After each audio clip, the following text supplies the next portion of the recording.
Yeah.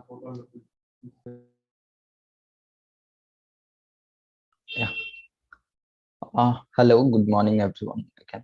So, if you have any doubt in week 5 or the previous session, you can ask. So, let me give you today's outline. So, first we will discuss normalization, then multi-value dependency, then take your doubt from the week 6. Yeah. Any doubt in week 5 concept? Hello. Am I audible to everyone? Yes, sir, you're audible. So if you have any doubt in week 5 content or activity practice question, you can ask before we start the normalization.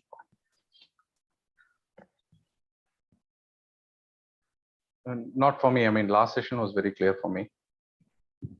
But let others answer. Okay.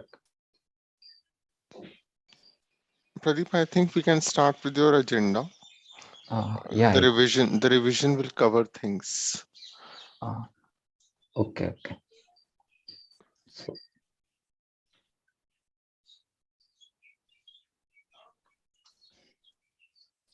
So today we'll discuss about the normalization part. So before we start normalization part, so I want to clear something prerequisite like. So can anyone tell me what is key, super key, and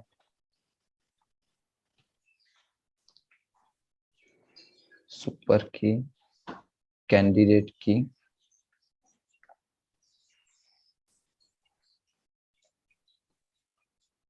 and primary key? So I'll try to answer it. Yeah. Please. So I'll start with primary key. Primary key is the attribute with which you can uniquely identify any tuple. That will be the primary key. Okay. The probable primary keys form the candidate keys. Okay. The minimal candidate key forms the super key. No, the minimal set of the super key, just reverse it. The minimal set of super key is candidate key. Candidate key. Yeah, sorry.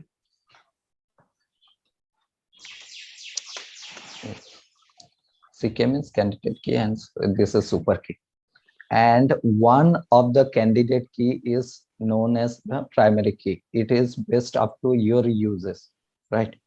So whichever you like to choose from the candidate key. So it is one of the candidate key is used as primary key, and the super key is any set of attribute which can uniquely identifies the tuples in a relation, right? So suppose you can say A, B, C, D. So if I say super key is A, B, C, and candidate is minimal set. So if A, B is candidate key, right? This is the minimal. This is minimal set. So each can uniquely identify each tuple in a relation. And this also, and which among this, which is the minimal? AB is the minimal, right? Yes. Yeah. But individual A or B cannot identify each tuple uniquely. So that's why AB is candidate key. And suppose there is another candidate key AC. So between these two, one of can be primary key. So in a relation, only one key as the primary key, but there is a set of key, maybe candidate key possible. So this three term is clear to everyone. In the example that you have taken, you have shown SK as just ABC. Yeah. Just suppose this is the candidate key. If this is super key. If this is super key, then I can also say ABCD is also super key.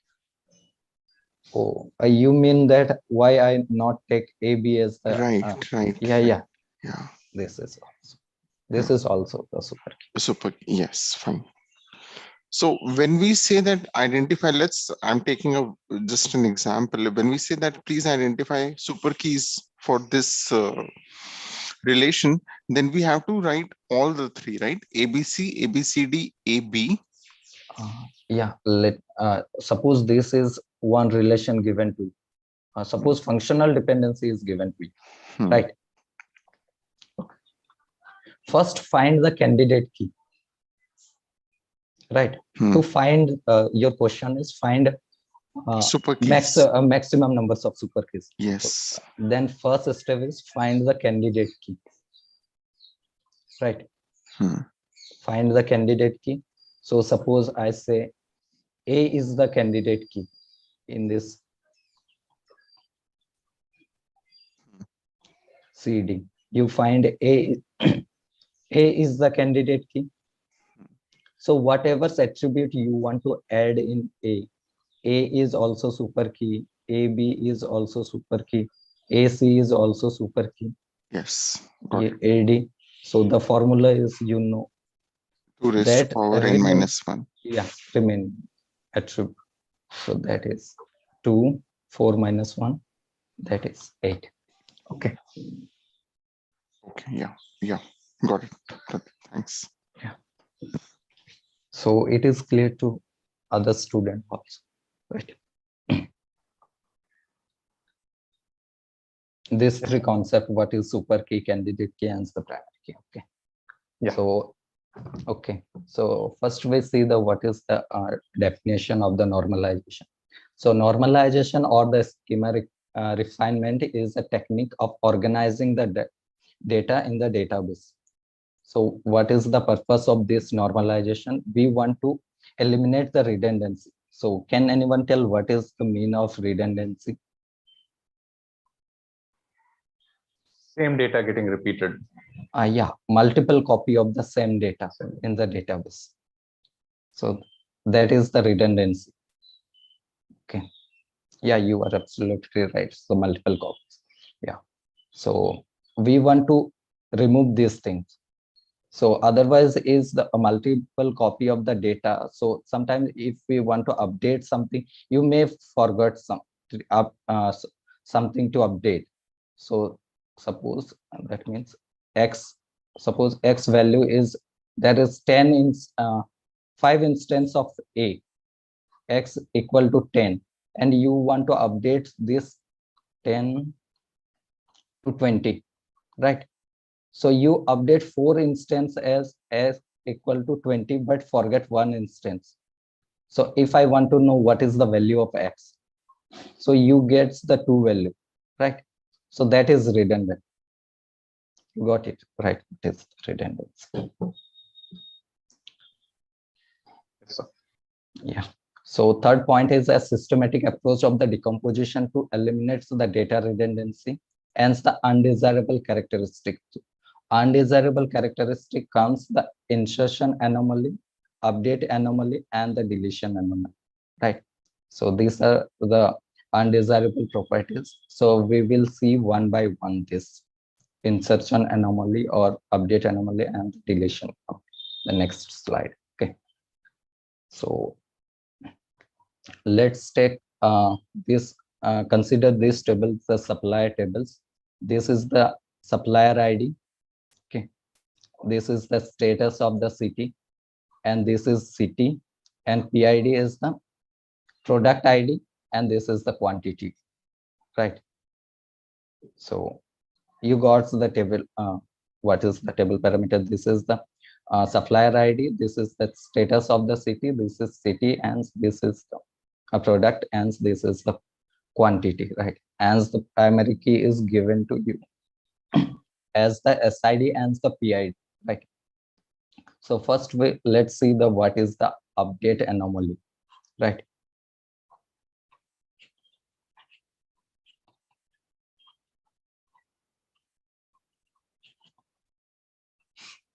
So here you can see S1 3 SID, S1 S2, and there are 4 instances of S1, right?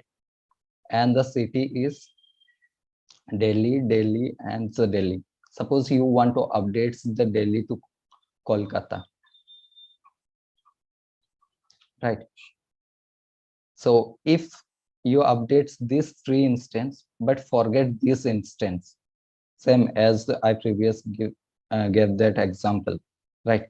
So you update 3 instances, and this you forget to update by chance. You forget to update these things to Kolkata. So this thing is known as the update anomaly, right? So suppose you update this thing as the Kolkata, this Kolkata and Kolkata, but you forgot to update the Kolkata. So someone ask you, so what is the city of the supplier ID S1? So can you tell me what is the supplier ID? There is 2 instances, right? Kolkata and 2 value of Kolkata and Delhi, right? So you cannot tell what is the exact city of the S1. So that is the one redundant, right? So this condition is known as the update anomaly, right? Update anomaly is clear, right? Yes, sir. Yeah. Yes. So next, see what is the insert anomaly.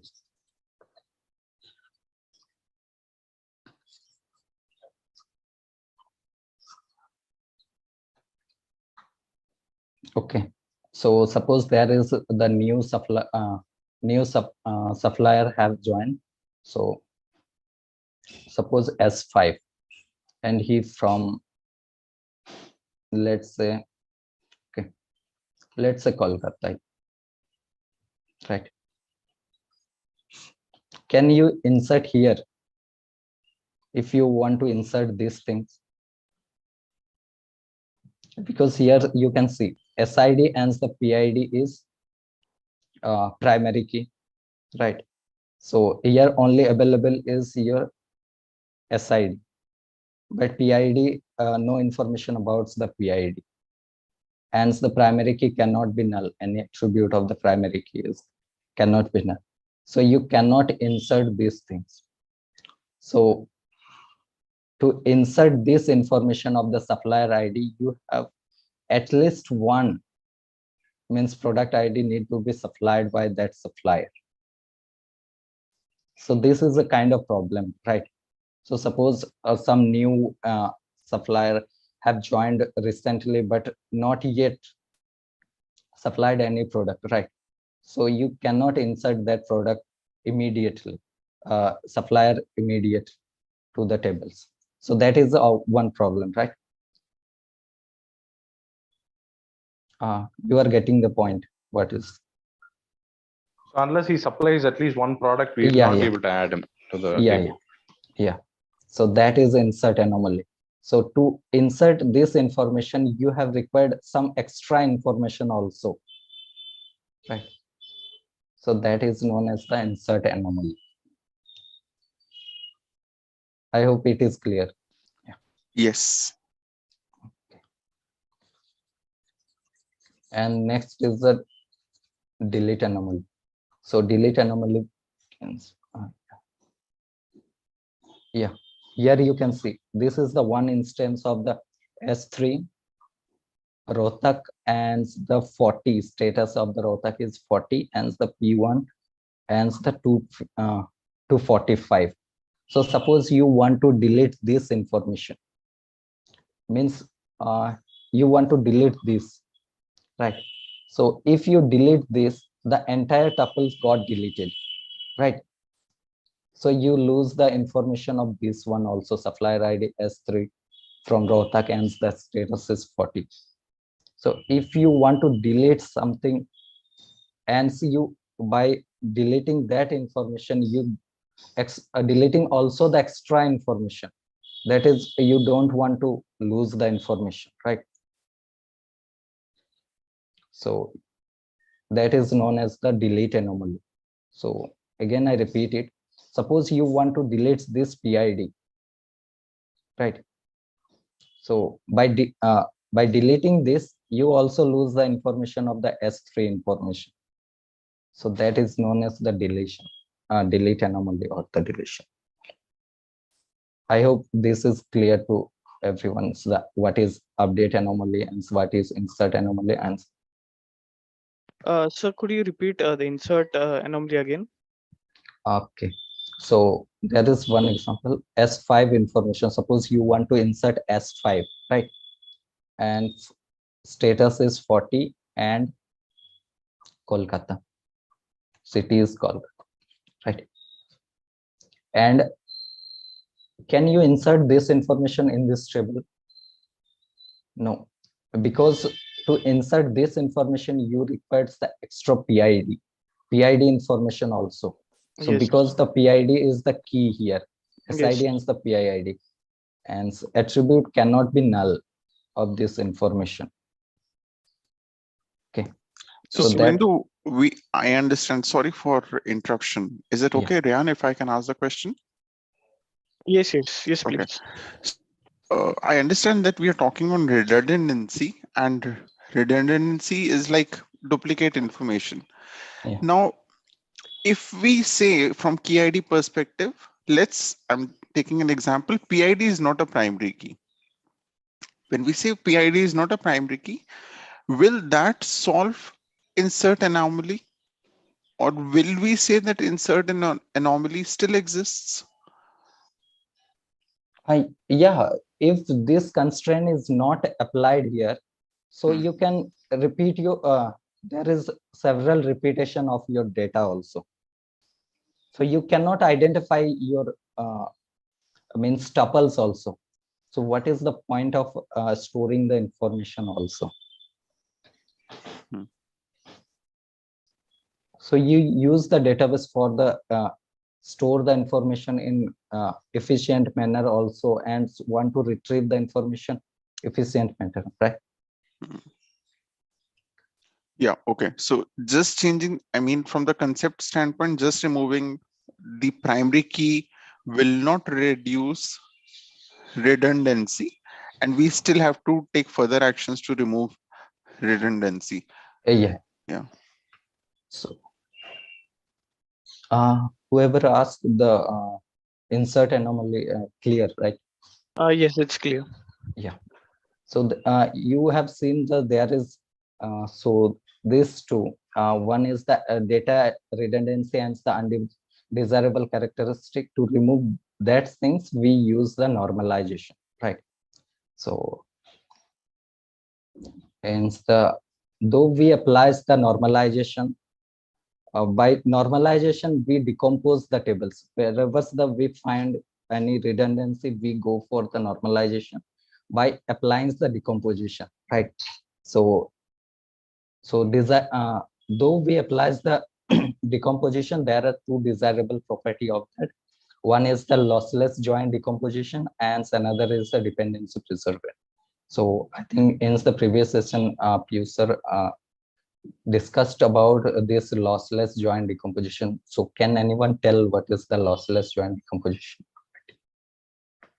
So suppose there is the R is the one tables decomposed into two relation, R1 and R2. So yeah, can anyone tell what? Can I answer this? Yeah.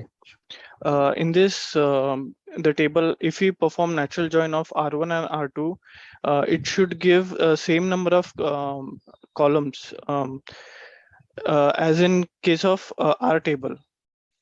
Okay, that means R1 union R2 equal to equal R. to R. Okay. Yes. And the second condition? Second condition is where you have you don't have more tuples than what is already there. So which means R1 intersection R2 either Should not be determines R1, null set. should not be null set. R1 intersection R2 should not be null. Okay.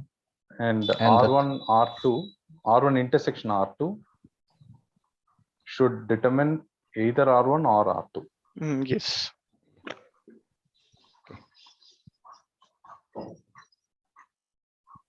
Okay, this condition, these three conditions need to be satisfied for the any decomposition to be lossless. Yes. Yeah.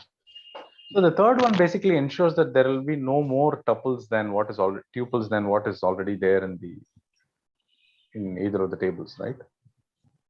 The third condition. If we don't apply third condition, then we will have a cross product or cross join. What do you call cross product? Yeah. So this is a kind of act as a key. Whenever the key, this is key means right. Right. R1 intersection. This determine R1 means this is key. So it has to be a super key of either R1 or R2. Yeah. Super key or candidate key. I don't know. Candidate key. Yeah. Candidate key. So these three conditions need to be satisfied for the any decomposition to be lossless. Okay. And what is the second condition? Dependency preserving property.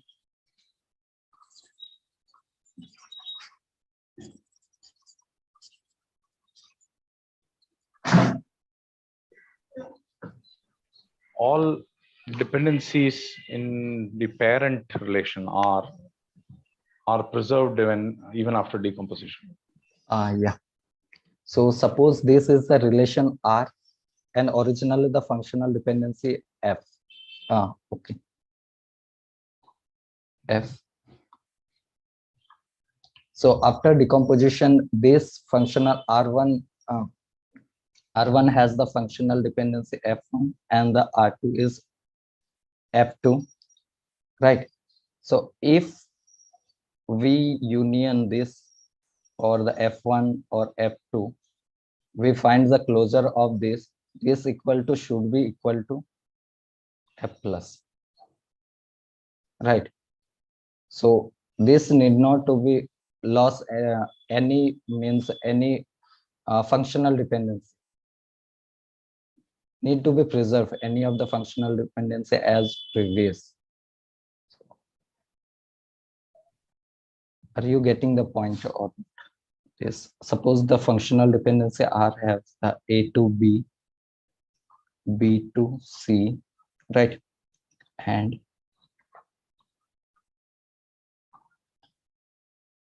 C to A, right? So we decomposed, somehow we decomposed this into AB and this into BC, right? And the functional dependency here come, A to B will come, right? A to B, because A to there is two attribute present here, A to B. Okay, you are getting right how this come. Pradeep, can you just proceed? I mean, trying to understand what you are saying. Okay. Yeah. So we first finds the A closure, right? So A closure, you can see A closure is from here A, B, C, and here only B attribute is present. So you can say A to B is present, right? And the next right B attribute is there. So try to find the B and the closure of B. So closure of B is again A, B, C. So you can see, you can say B to A is also present, right? And for this also, B closure is A, B, C. So you can say the B to C, and the C is also C to A, C to A and A to B. So you can again say C to B. Right. Okay. So there is F1 consists of A to B functional dependency and B to A, and F2 contains the B to C and C to B, right? Now check whether it contains the original functional dependency or not. Let's check. So find the closure of this one.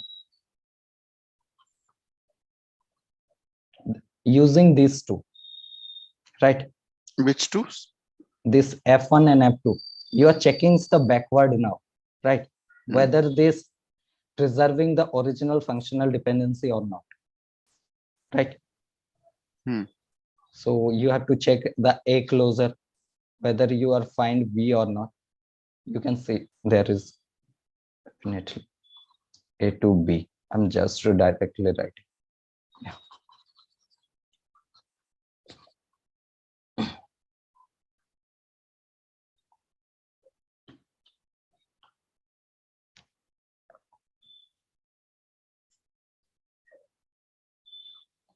So A closure is A to A to B, B to C. Include both one, right? A union B, A, B, C. Then you can say A to B is present, right? And the next you have to check for the B to C or present or not in this two. So try to find B closure using these two, F1 union F2. So see, B, B to C and B to A, right? So here you can say B to C is also present. Okay. And you have to check for the C to A is present or not. Here you can see, you can directly not visible into this F2, but if you union this F1 and F2, then you can see F closure is C to B and B to A. So therefore C to A is also present. So these three are preserved also in this, means after decomposition also preserve these things, dependency preserving. Okay, got right? Yes. Yeah. So Could you give an example where dependency is not preserved? Dependency is not preserved. Yeah, I will give in the end of this thing and PCNF come, right? Okay, sir. Yeah. So for the normalization, the first normalization is first normal form. So in the what is in first normal form, a relation is a first normal if and only if all the underlying domains contains the atomic value only, does not have the multi-valued. So in the first normal form, we do not allow any multi-valued, right? So consider this student table. So here you can see SID, S name, and the C name, right? So with respect, the C name contains the multi-value, right? C and the C++, C++, and the DB. These are two different value, right? And DB. So this thing is not allowed in the first normal form.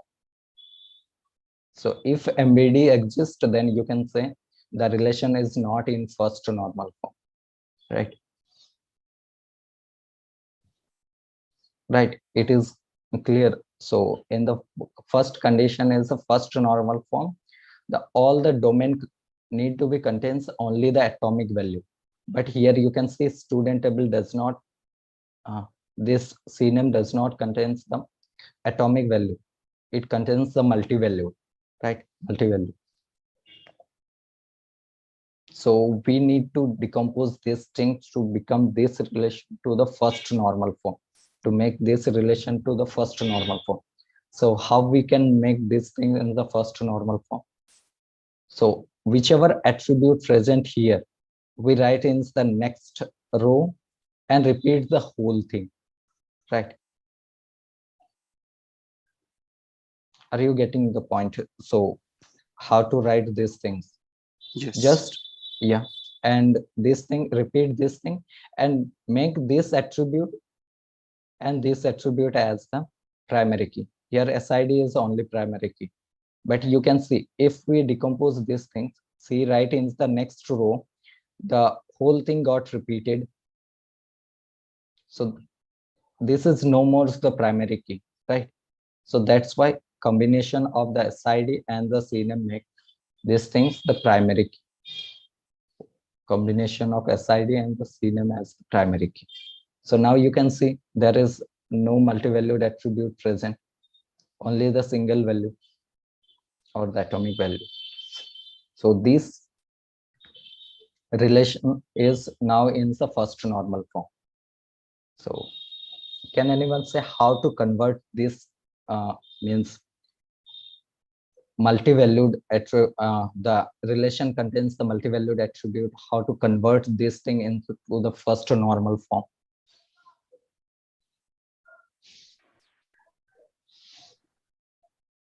Just break the multivalued attribute into a number of rows, right? Yeah, and repeat the whole remaining attribute with it. Okay, and whatever's the yeah. Yeah, sorry, no, just a general question. So in modern databases, right, you can store lists, JSON, XML, blobs, and so on in a particular field. Yeah. Then would we consider that as not in first normal form, or is that considered being in first normal form? Because you would expect minimum. Yeah, that much, right? So we assume that things ends the relation. Currently, as you assume the DBMS means in this course, DBMS means what you think about. The DBMS means you simply interpreted this thing as the relational database management system, right? But DBMS not only includes the relational database, right? So yeah, something we assume that things by default, you can say. So in this course, like the DBMS means relational database management. By default, you say that things, right? yeah. And here also, if you have given any relation, so by default, you can assume that relation is the first normal form. Or question also, it is given to you like that. So assume the relation is the first normal form, right? Okay, thanks. Yes, someone asking. So Pradeep, the previous example where we were taking this solving the anomalies and looking at redundancies. So if the question comes, given there is a set of table, Okay, and there is no multi-valued attributes in any of the tuples, right? Okay. No multi-valued attributes. The question is simple: is it in first normal form? So first normal form will only check this multi-valued attributes, or because you are explaining it in continuation, I'm trying to understand whether we have to ensure that no anomaly is also there, and then only first normal form will be acceptable, or is that independent? Yeah, let tell you what is the condition of the first normal form. All the domain contains the atomic value, right? Yes. So in this table you can see there is contains the multi-valued attribute also. No, let's take the example of the second table which you have shown, which is in F1 and F. Yeah, this is because no attribute contains the multi-value. Yeah, so that is the only condition for 1 and F. First NF. Yeah. That if redundancy is there, we will still say that it is in 1 and F. First normal form. Yeah. Okay, fine. Yeah, got it. That was my question. Fine. Yeah.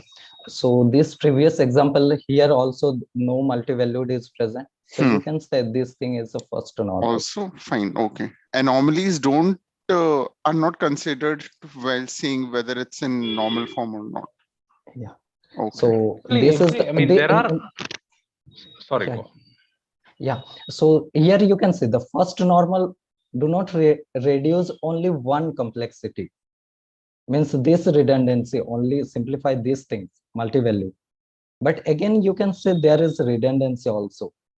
SID and the S name got repeated as. Yes, right. Okay. So we remove that redundancy on the upper normal form, that is the second normal form. And eventually will we come to something in this course? I'm not sure. Will we come to know something that given a database, you do step A, B, C, D, and what you come as an output after doing step ABCD is what your relationship or your schema should look like. Will there be something like this? Can you repeat again? Okay, so given in a real scenario, will we come to know from this particular course that after doing steps ABCD, what output you get should be the design of your schema or should be the design of your relationships? ABCD, you means the attribute? I mean the overall schema. For example, we are taking the university database, right? University database as an example in this course, right? Yeah. So what my question is, after going through some other weeks, will we come to know how do we ensure that there is no redundancy, the attributes are in one NF, and whatever is required to ensure our database is absolutely right? Yeah. Or so yeah. Let me tell you. So in this, if you have given any functional dependency, right? So if you prove up to we means allow to the third normal form, you can say that if the relation is third normal form, so you can say the redundancy got minimized on that. Okay. Hence, Okay. if it is the BCNFs, then you can say more means more reduced redundancy, right? Hence, Okay. the BCNF is Okay. So the relationship is fit to be used and is optimized. Yeah, you can Third say normal form. a third normal. Okay, fine. Thank you. And just to add, I think there is one video on library information system which sir has given, where he is taking it from the requirements all the way till the database design. I see. Yeah, Okay. 6.3. Using the different, this is one of the videos this week itself in week 6.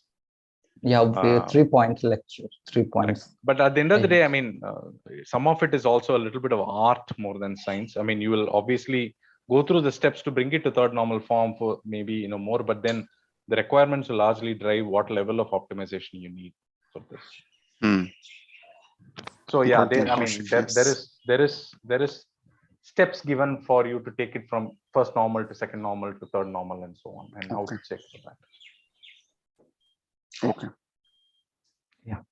So after the relation is a first normal form, you can see the against the redundancy is there, right? So S1 here. So we need to remove that in the upper normal form, that is the second normal form. So first see what are the conditions for the second normal form.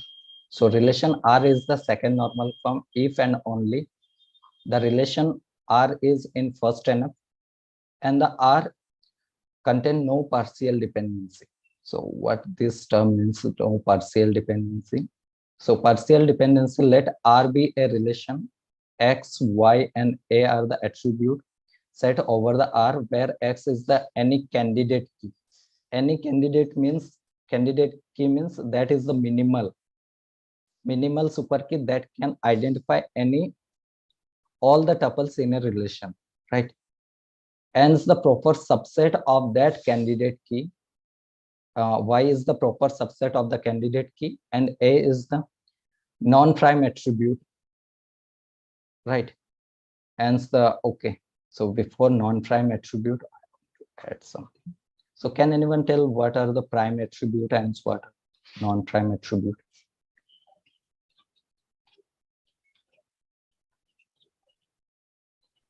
Prime attribute is an attribute that belongs to a candidate key, right? Okay. And what are the non-prime attribute? I guess the ones don't belong to a candidate key, but probably to a super key. Okay, let's take one example. A, B, C, D, E. So suppose A, B are the candidate key and AC. These two are candidate key. So can you tell me what are the prime attribute here and which are the non-prime attribute? ABC are candidate prime attributes. Yeah, go on. A, B, C are prime attributes. Prime attribute are A, B, C, and non-prime attributes are D and E. D and E, right? So A is I hope it is clear, right, for everyone. Prime attribute, hence the non-prime attribute.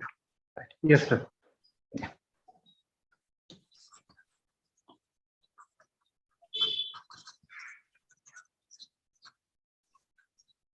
So suppose A is a non-prime attribute. A prime attribute in a relation is an attribute that is a part of the candidate key of a relational database, right?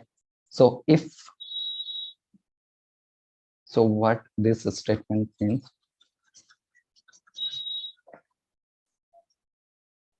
we can say, suppose relation A, B, C, right? And A, B are the candidate key. So that is the X is the any candidate key. Y is the proper subset of candidate key. So suppose Y is the take as the A and non-prime attribute. These two are the prime attribute. This is non-prime attribute, right? So if A determines C, proper set of candidate keys A and determines the non-prime attribute, that is known as the partial dependency, right? Again, I'm explaining this thing. So suppose R is consist of A, B, C, and the candidate key is A, B, and any proper subset of candidate key determines the non-prime attribute, that is known as the primary partial dependency. Got it? What is the partial dependency? No, not understood. Sorry. So, sorry, sir. Just to rephrase your from the previous example, right? So we had supplier name, part ID, and quantity, or Okay. product ID and quantity. Now, what we said was the candidate key was the supplier ID and the product ID. This one, yeah. Yeah. Here, SID and the CNAME are the primary key, right? Yeah, the candidate key, so primary key in this case. Yeah. But separately, what you're saying is the SID also determines the S name. Like there is a student ID which gives you the S name. And what you're saying is when you have a subset of the candidate key, where SID is a subset of the candidate key, SID and CNAME. Yeah. And S name is a non-prime attribute, right? Okay. Yes. So then here, what you're saying is SID has got a partial dependency on S name, is it? So this dependency is known as the partial dependency, right? Because separately, just SID alone is determining S name, and it's not taking that course ID or whatever C name into account at all. Yeah. So in this case, what you're saying is it's a partial dependency. Yeah. So here you can see SID and the CNAME determine primary key. These are the primary key, or you can say the candidate key.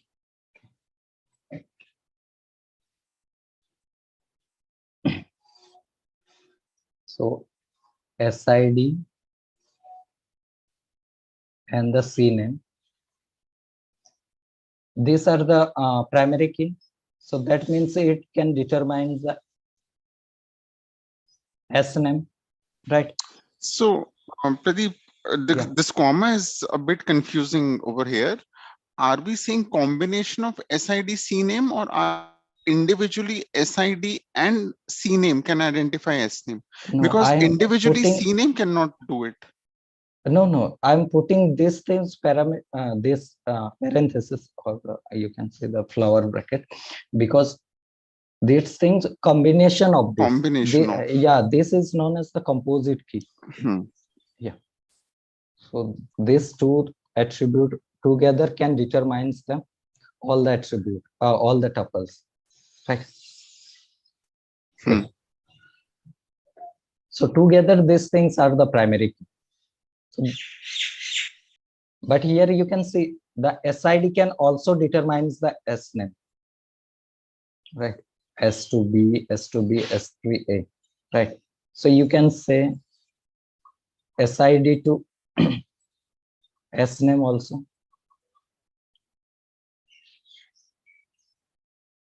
You can say, right? Because you know the definition of the functional dependency also. Yes. So this thing, you see, this is the candidate key. This is not a candidate key, right? This is not Yes. candidate key, Yes. but again, it can determine another attribute. That means if some repetition, maybe repetition, you cannot say that this is not candidate key. That means you cannot say this, the attribute is all attribute are need to be unique, right? You cannot guarantee it. If primary key, that means all the attributes need to be unique. You can guarantee. But without saying that this is not a without saying this is candidate key, but you cannot say that the attribute is means need to be unique. Maybe duplicate also. Means I means SID cannot assure that its all value are the unique because it is not a candidate. Yes, got it. Yeah. Yeah. Can you say that the part of key should not derive any non-prime attribute? Yeah. That is the point. So this Okay, is the thanks. part of candidate key, proper subset of the candidate key. So that is not allow any derive any non-prime attribute. So that is the condition of the second enough. Okay, so when it is doing that, then we are saying it is partially dependent. Yes. Yeah. Okay, fine. And that things are not allowed in the second normal form. So up to this point, you can say this is the first normal form, but it contains the partial dependency. That's why you cannot say this is in the second normal form, right? So further, you need to be decompose these things also, right? You got the point. These things are not allowed in the second normal form. To make it this table as the or a relation, you can say relation to the second normal form, you need to decompose these things. By decomposition, we make the tables to be in the means reduce the redundancy, right? You getting, or shall I repeat again? Got it. Yeah. So you got here the 2 point is, one is the partial dependency. I'm defining what is, first I defines what is the partial dependency. Then there is the two condition for the second NF. First relation is need to be in the first normal form, and the second one is R contain no partial dependency. But here you can see this table contains the partial dependency. So to make it the second normal form, we need to decompose these tables, right? Pradeep, just in this example, can you just, I was trying to relate with the definition of prime and non-prime attribute. So Okay. S name is a prime attribute, correct? S name is not prime attribute. These are the part of the candidate key. So you can say this is the prime attribute and C name is the prime attribute. Or this is the non-prime attribute. So in the simple word, you can say this partial dependency means proper subset of the candidate key. If proper subset of candidate key derives non-prime attribute. Non-prime attribute. So that is known as the partial dependency. Got it. Yeah. So these things are not allowed in the second normal form. So we need to decompose it. So how to decompose it? So here you can see there is the two tables, SID and the C name. derives SNAME. Yeah. SNAME and the SID derives SNAME. SNAME, right? So for that, you need to these things in second normal form or not, check, right? SID and the CNAME. This is a this is a proper subset of candidate key? Yes. No, this No? is not proper subset of candidate key. Proper, not proper subset of candidate key only, right? I said the proper subset. This is the proper subset, right?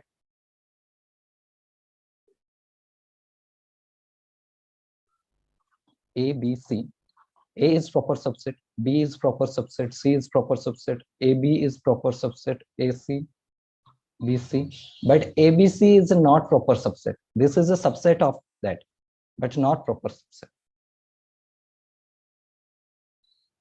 Hello. So SID determining SNAME, I said it is a proper subset.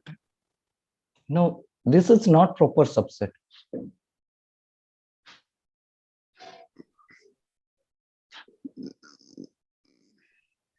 Proper subset means except that whole you are getting these things, right? This is proper subset, right? So SID comma CNAME, right? That is the set. This, yeah. SID will be a proper subset, right? Yeah. Yes. CNAME also, individual CNAME is also proper subset. Yeah.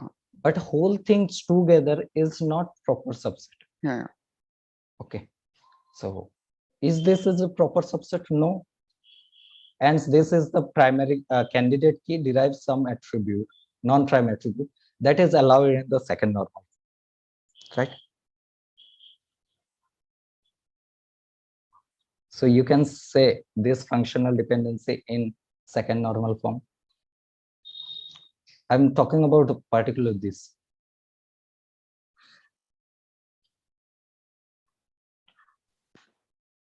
Hello? Yes. Yeah. So is this by this is first normal form? This is in first normal form. Is this a candidate key? Not. Is this a proper subset of candidate key? Yes.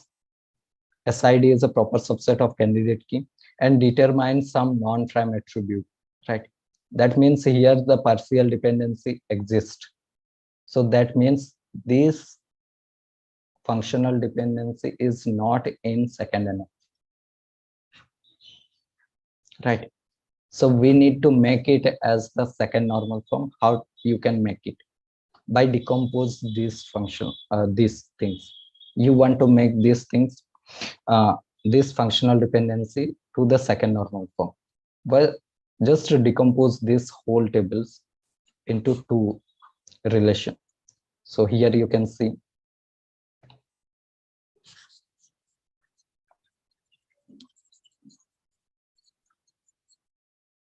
decomposed this into two relation, suppose, right? R into two relation R1 and R2. Here you can see SID to SNAME. This particular functional dependency is not in the at first. This one is not in the second NF, right? So we make it in the second normal form. How? By decomposition, right? SID and the SNAME. Here we keeps the SID as the primary key. Now it is fine, right? It is the candidate key determines the another non-prime attribute. Hello, are you able to follow me? Yes, Pradeep. Yeah. So after decomposition, we get the SID is one table, and next table is the SID and the CNAME, right? Primary key together. So we decomposed in here, right? So now this R1 is second NF also, and R2 also the second NF also. So yeah. Is there some logic for decomposition, or it should be common sense for decomposition? So No, for no. example, what we were seeing, the logical method that we obtained to find the partial dependencies and the other stuff, right? Similarly, can we derive at some logic for decomposition also? Yeah. So here you can see the SID and the C name derives S name. this C name, S name. Right? S name. So here you can see. So this particular relation is creating problem. Functional dependency creating problems, right? Yes. So for that you create another tables, right? So Okay. create another tables SID and the S name, right? But these things are not creating any problems. So just remove these things. So suppose this is X to A, remove from the remaining attribute, that is the R2, because this is not creating any problems. So you can say R minus A, right? R minus A. R Okay. minus A is the SID and the C name. C name. Again, if you not find the functional dependency is not in the second NF, repeat the same process again until you. And this is not just true for this particular example, but it's a generalized logic. Yeah. Thank you. Thank you. I think this is not covered explicitly in the course, right? How to decompose. Explicitly, it's not there, right? No. Fine. Thank you. And now see again, take this example for the second NF. So by looking at this arrow means SID arrow city means SID functionally determines city, right? You got the idea. And the whole box means together. So what I mean, let's write the functional dependency.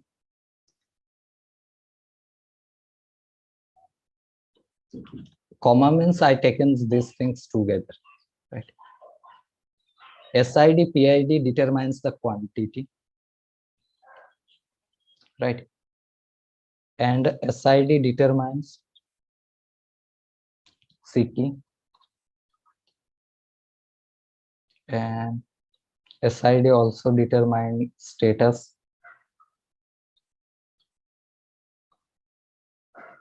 and city determines status also, right? So can you find what is the candidate key here? How to find candidate key, you know, right? Check the right hand side, whichever attribute is present or not. So check status, right? Status is present, city is present, quantity is present. Only these two attributes are remaining. So this to calculate the candidate key, these two are the essential attributes, right? So no, you said see the right side. Which right side? I mean, what are we checking? Whichever attribute not present in the right hand side. To calculate this is the easy way, one of the easy way to calculate a candidate key, right? Yeah. Checks this right hand side of this functional dependency, whichever attribute is not present, right? So here you can see SID and PID is not present, right? Status is present, city is present, quantity is also present, but SID and the PID is not present.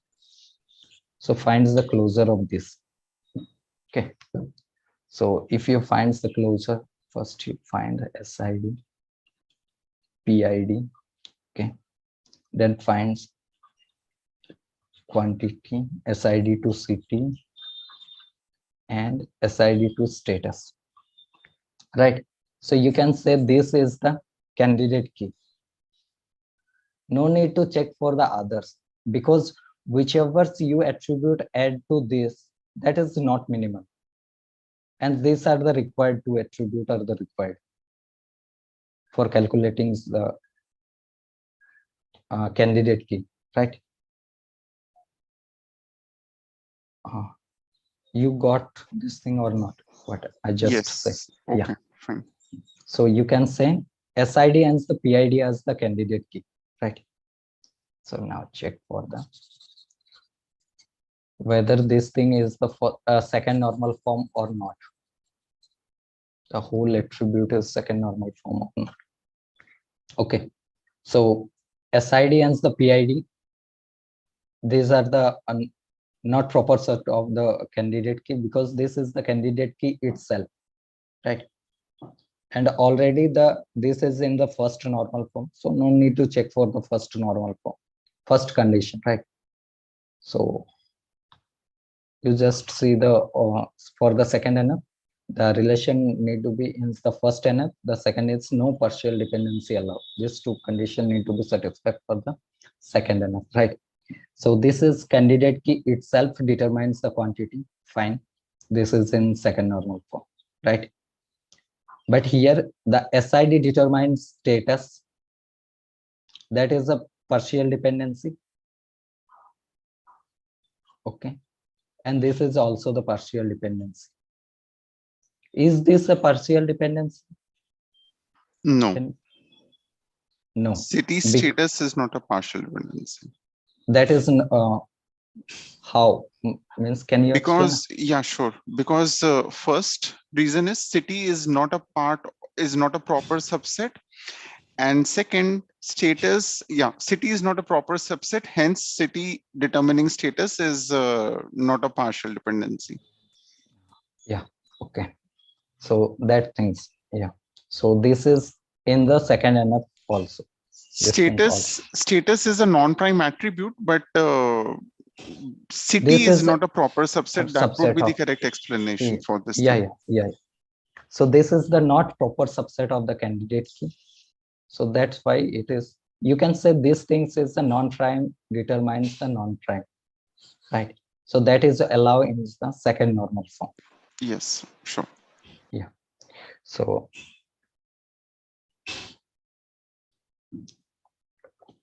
okay. So after the decomposition, you get something like SID, PID, and the quantity as one table. And the another tables you get SID, status, and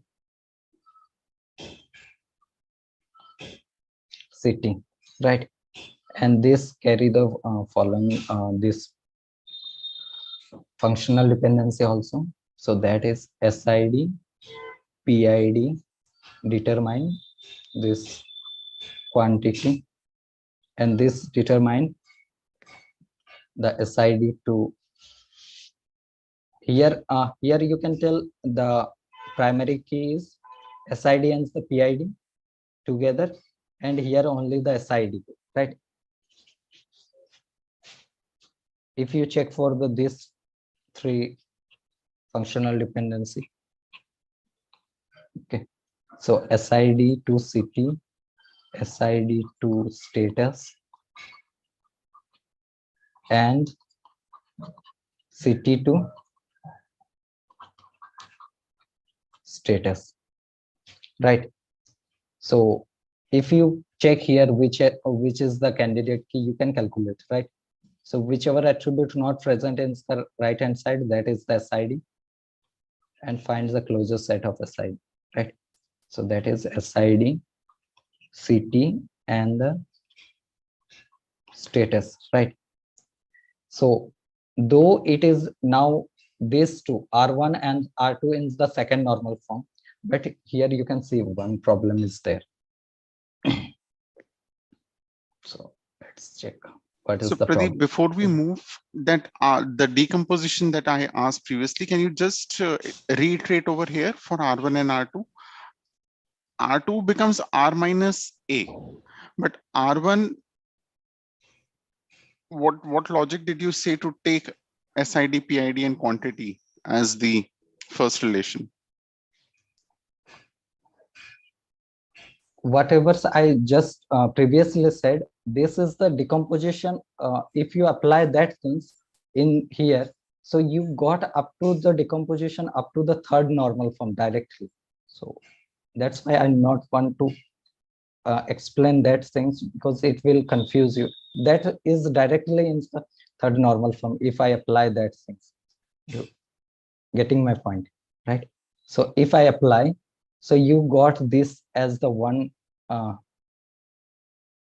this thing as the one relation, and this thing as the one relation. I will apply that example in the BCNF. So Okay. that is the final means. So that's So R1 SID, PID, and quantity. yeah, that is clearly visible, right? This one,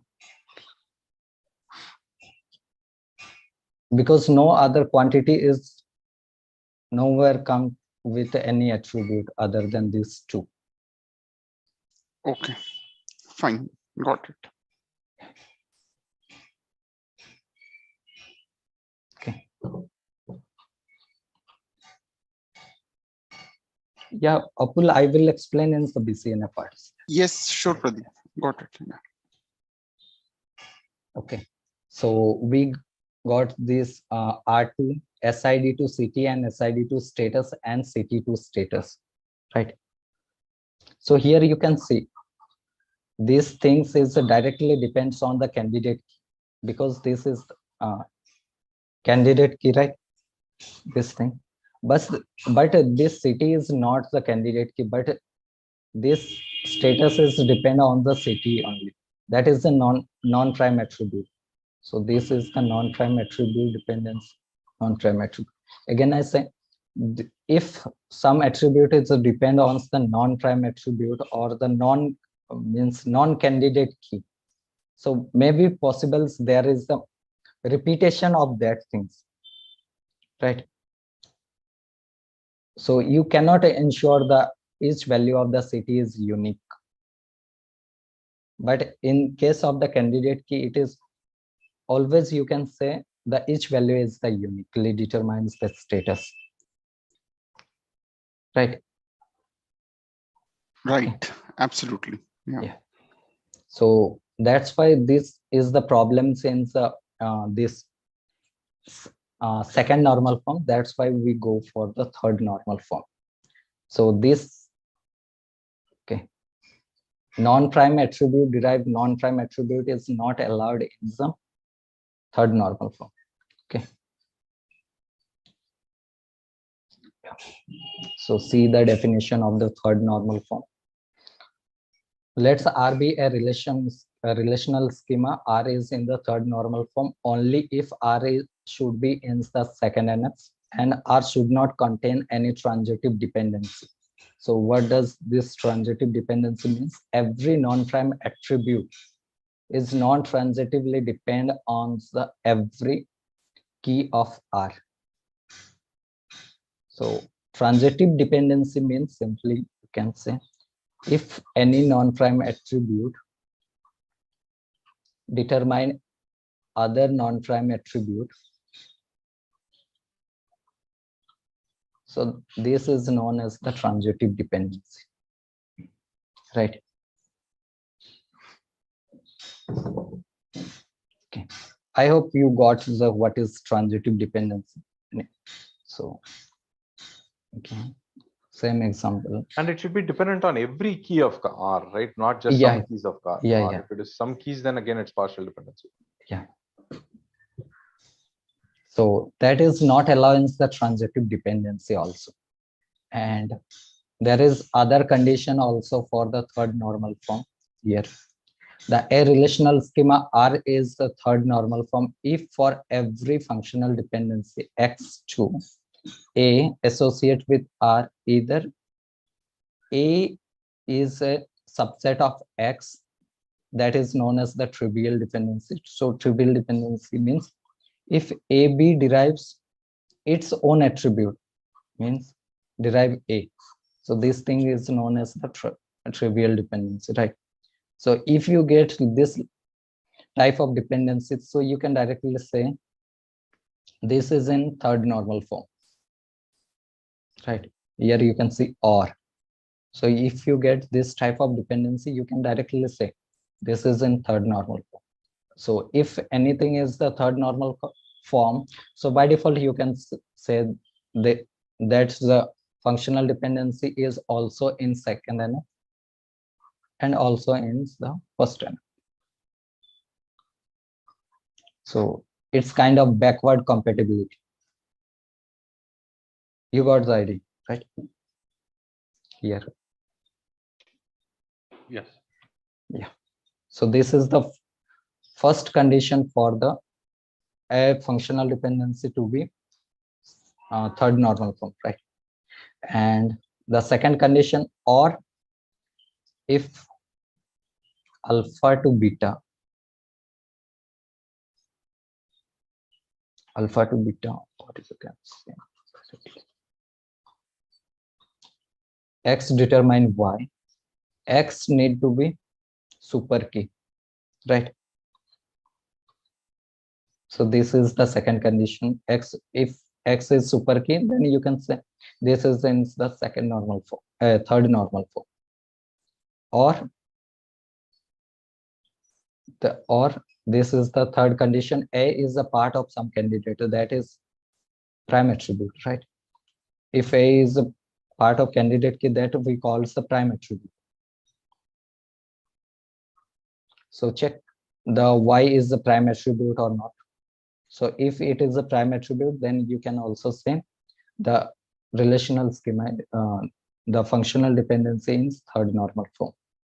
So you got these three conditions, right? If any of these three conditions satisfy, then you can say that a functional dependency in third normal form, right? You got it, or shall I repeat again? What are the conditions? The third condition is not very clear to me. A is a part of some candidate. I mean, the words are clear to me, but I'm just trying to understand what it means. But The A is part of some candidate key, not just super key.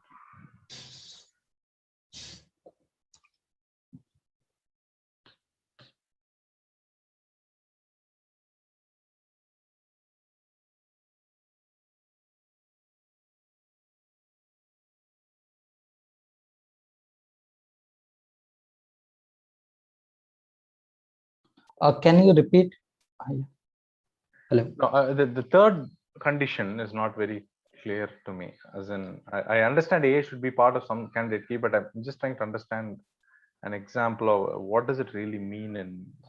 Okay, so see, if X determines transitive dependency means suppose A determine B. Yeah. Yeah, B determines C. So there will be non-prime attributes determine non-prime attributes, right? Yeah. So if there is A is a sub X determine A, if A is the part of candidate key, there's means there is no non-prime attribute. Not So getting, yeah. not understanding. So yeah, if there exists non-prime attribute determine non-prime attribute, then that should not exist non-prime attribute determine non-prime attribute in third normal form, right? Yeah. So if there is A is some part of candidate key, so if A is a part of candidate key means there is a prime attribute. Right? Can you write down? I mean, it's difficult to just think also and hear simultaneously. Okay. 1 second.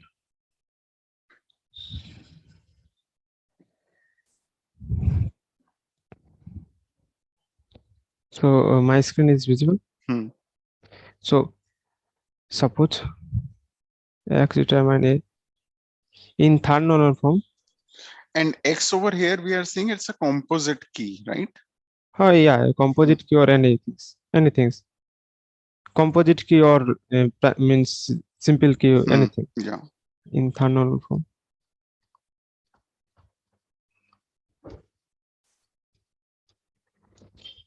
There should not exist this type of non-prime,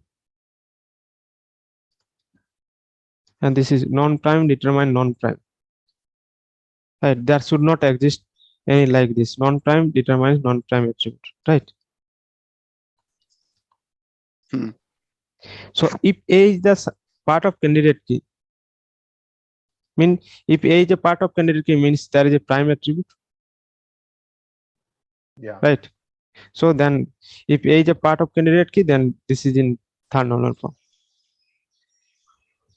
Yeah. So So I think okay.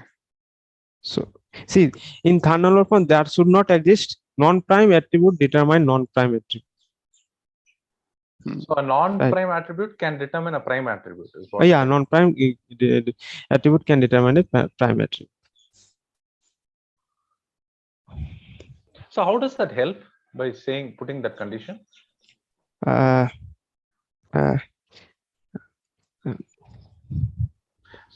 So X being a super key, I understand, because then X is basically determining all the records in the tuple, so the thing is normalized. okay. Right. So Yeah. see, it also means reduced redundancy. If X determines A, it also. Can you take the example from the second NF, the second condition where we had this non-prime to non-prime, and then can you show how it will go to third NF? Okay, so okay, let me take one example. Take the same example which was discussed so that it can be understood more in a better way. I Okay, mean. and can I take an ABC example? That will be, I think, but Okay, let's see. yeah. Okay, so A,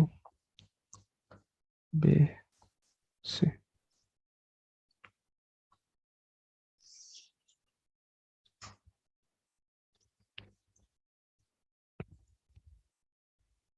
So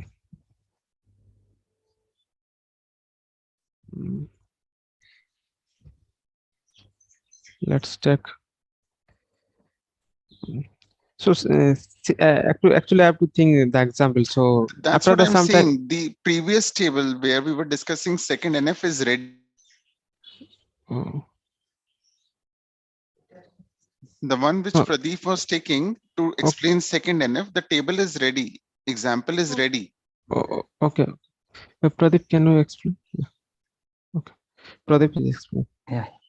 Abdul, I will explain, but currently I'm not at this instant I'm not able to explain that part, the non-prime to candidate key, not come up with example. So can I you can post it on Discord. Okay, fine. Yeah. So let me show you how this. Hello. Yeah. Someone, I think Kaushik, someone asked that question. You can. I will give. Hello, Yeah. Pradeep. Am I audible? Yes, sir. Can I share one thing? I think I have one example where sure. 2NF and third NF both are there with the same example. Yeah, sure. Yeah. Okay. Thanks.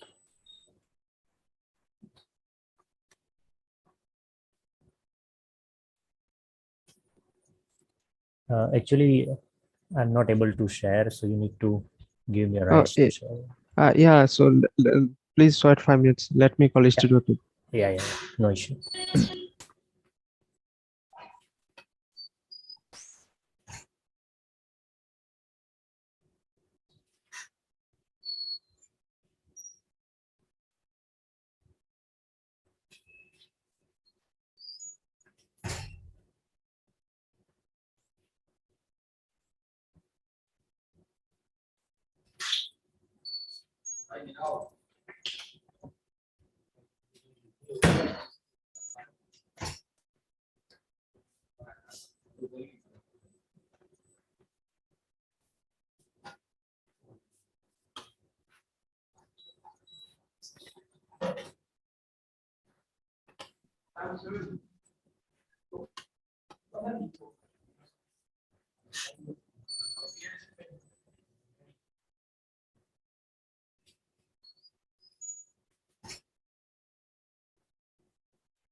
Yeah. Okay, just please wait.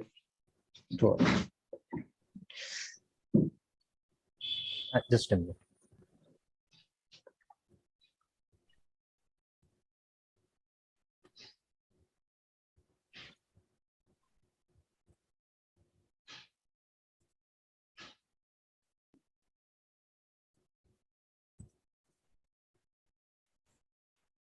Just 1 minute. Student is making post need up.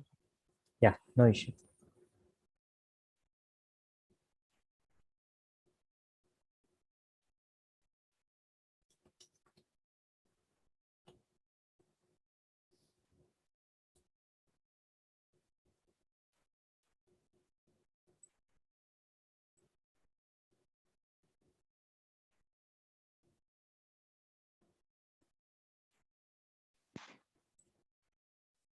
Yes, so I think meanwhile we can take the doubts of. Yeah.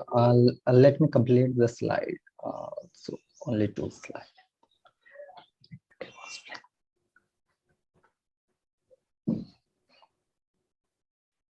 So you want to ask how to convert this in. Hello. Yes, right.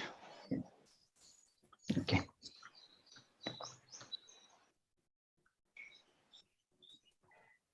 So here you can see. Yeah. And find some sound.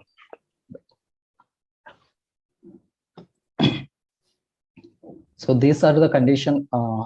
What are the condition for the third normal form?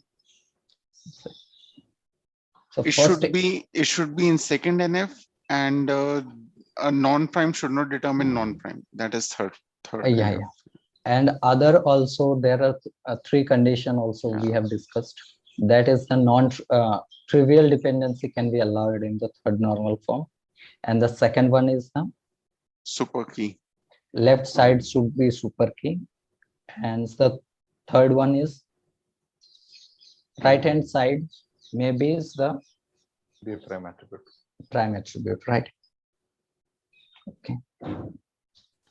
So only the if you see previous example,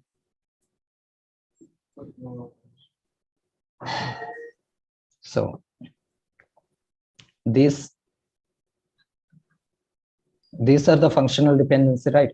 SID, PID, and the quantity, and SID to CT, CT to status, and CT to status, right? So this R is decomposed into R1 and R2. So let's check for this one whether this thing is the third normal form or not. This is already in the second normal form, right? We decomposed, after decomposition we got this thing in the third normal form. Let's check for the whether it is in the third normal form or not, right? So is there any partial dependency? Not partial dependency, transitive dependency. This whole thing is the super key, right? So super key determines the quantity. Okay. That means this is in the third normal form. Hello. What do you mean by the word transitive dependency? Transitive dependency means non-prime determines the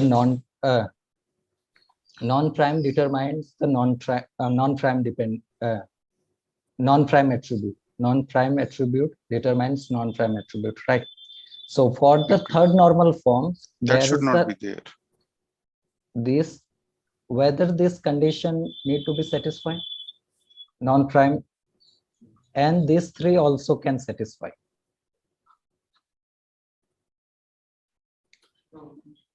No, Pradeep, the word transitive dependency, I mean, not the condition, but what you mean by transitive dependency? transitive dependency means Non-prime, non-prime. non-prime. Yeah, non-prime. Okay, fine. But Non-prime. here it also means SID determines city and city determines status, right? So SID with status as a transitive dependency. Yeah. I coming to that point. Yeah. So this is in second normal form, right? The next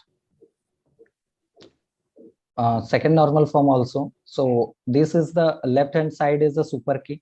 That means this is also the third normal form also, right?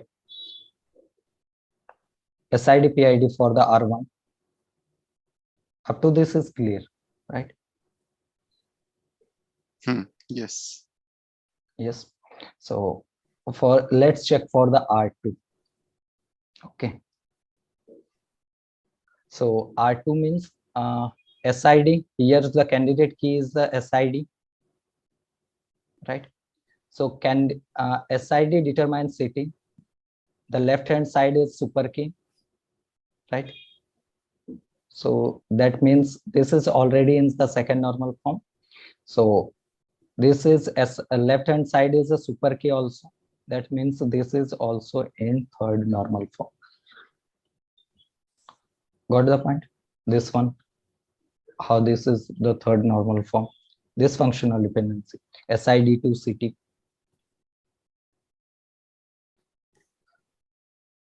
The SID is candidate key, right? If candidate key means it is super key also. Yes or no? Yes. SID determines city. That means SID super key determines some non-prime attribute that is allowed in the third normal form, right? Okay. That means this is in the third normal form. Okay. Same thing. SID determines status. SID on the left hand side is a super key.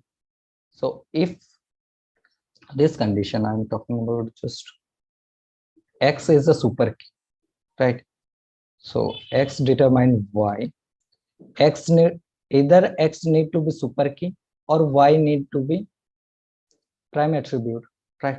I'm checking for this condition whether this is in third normal form or not. Okay.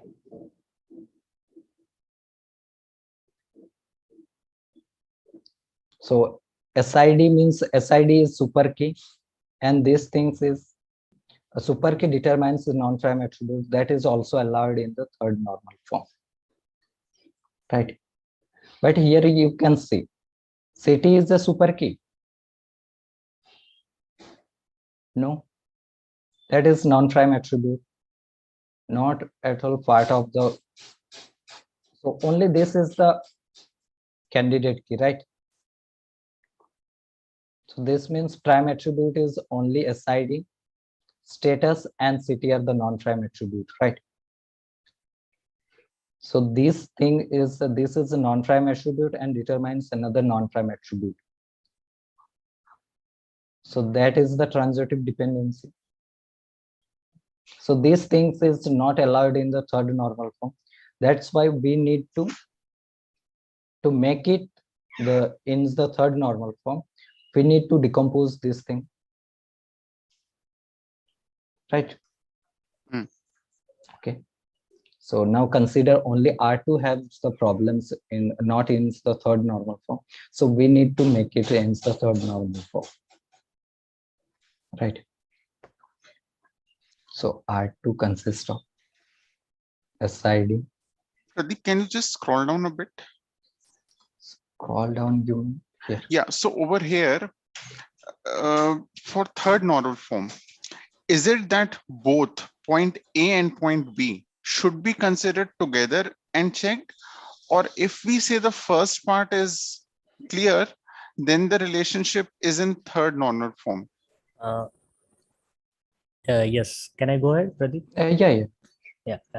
So let me share the screen. So when I am sharing, I think your screen will be disabled. Is it fine? Like to answer the same question, right? What Mr. Apul has asked, right? Okay.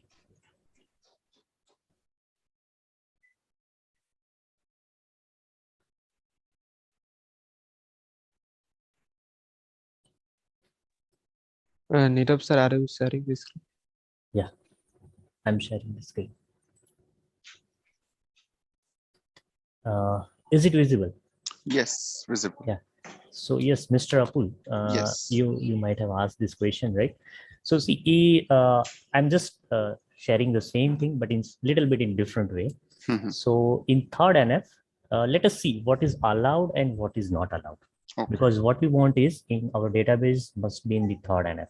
So what is allowed for that? What is not allowed for that? So obviously we are focusing on dependency. If dependency, I mean functional dependency, satisfy the rules of the normal form, then we can consider that our database is in particular normal form. So hence we track functional dependency one by one, right? So let's say we have one database, we have functional dependency available with us, right? So in order to check whether it is in third NF or not, what is not allowed is, as I think Pradeep has rightly mentioned, the transitive dependency is not allowed. But I think there is also a doubt like what is transitive dependency, right?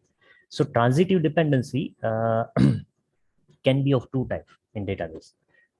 Maybe like you can see on your screen here that non-prime attributes is depends on some prime. So I'm talking about this case. Let me check whether I can write. Yes, right. And then same prime attribute is depend on some other prime attribute. So this is a kind of transitive dependency. I hope I'm clear. This might be the case, right? You have a two dependency. One of that dependency is your non-prime attribute is depends on your prime, and the same prime attribute is then depends on some other prime. Okay. And hence you have a transitive dependency. Consider that this is the case which is available in our case, right? Yes. So yes, this kind of transitive dependency we are not talking about when we say third NF. Okay. Right? We are talking about only those transitive dependency which is not allowed. I again repeat, which is not allowed, where that transitive dependency is created due to non-prime. And hence there is a rule that if some non-prime is depends on non-prime, it eventually will create a transitive dependency due to non-prime, which is not allowed in our case. So that is first thing or a first conclusion from our database or a dependency that we can find out. That do we have any non-prime depends on non-prime? Yes, then definitely there will be a transitive dependency exist, which is due to non-prime, which is not due to prime, right? That is in the earlier case, right? So I'm talking about right now this case. I see. Up to this, it is clear, no, sir? So you have put a tick mark on the first PNP. So we are not talking about this thing, right? Okay. This is allowed. This is allowed. So that's transitive has two categories. One is PPNP and another is PNPNP. Yeah. So we are not talking about first case. Tick marked. Yeah, this one. Right. So let me put it as a first case. Right. This kind of transitive dependencies are allowed. Okay. Right. Then perhaps that transitive word kinds of is misleading, right? We should specifically say that this is not allowed. Right. So transitive word is correct, but more specifically it is transitive dependency due to non-prime. That is something which we have to add here. Explicitly. Right? Explicitly. Then it makes clear, right? Yeah. So I mean, transitive word itself is very heavy. Yeah, heavy. You don't know until unless you explicitly explain that. And we don't need to know that transitive thing. So we just say that PNP should be there for 3NF. Yeah, okay. Yeah. So then what we have done is the conclusion here is transitive dependencies exist if you have a non-prime depends on non-prime, because at the end every non-prime will be depends on some prime. So that kind of dependency will eventually exist. We even don't look at those things right now. We just think about the conclusion is if NP should not be there. Yes. Yeah, if it is there, there will be definitely transitive dependency due to non-prime will be there in our case. So that is first thing which is not allowed, which we have to figure out from our thing. Okay, then what is allowed? Then let us see that our every dependency should be of this case. This case means what? A dependency where either this left hand side is a super key or the right hand side is prime attribute, right?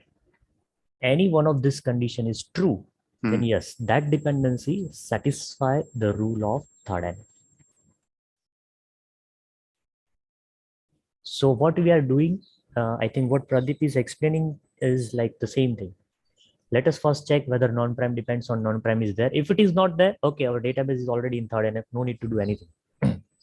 But yes, if it is not the case, at least one dependency is still there, having non-prime attribute depends on some other non-prime attributes or determines some other non-prime attributes, then we have to check this, which is not allowed. We have to decompose them and decompose in such a way that at the end, all the decompositions, all the subtables satisfy these conditions, that every dependencies LHS is either a super key, that is here in our case, it is X, which is on the left-hand side of the dependency. Either it is a super key or A must be a prime attribute. Any one of this condition is true, then fine. That is in third NF. So is this thing clear, sir? Yes, yes, sir. Yeah. I would now. I would like to also share some other thing. And right? before that, this allowed, not allowed, the two categories that you have made, right? Yeah. It is not or is it and?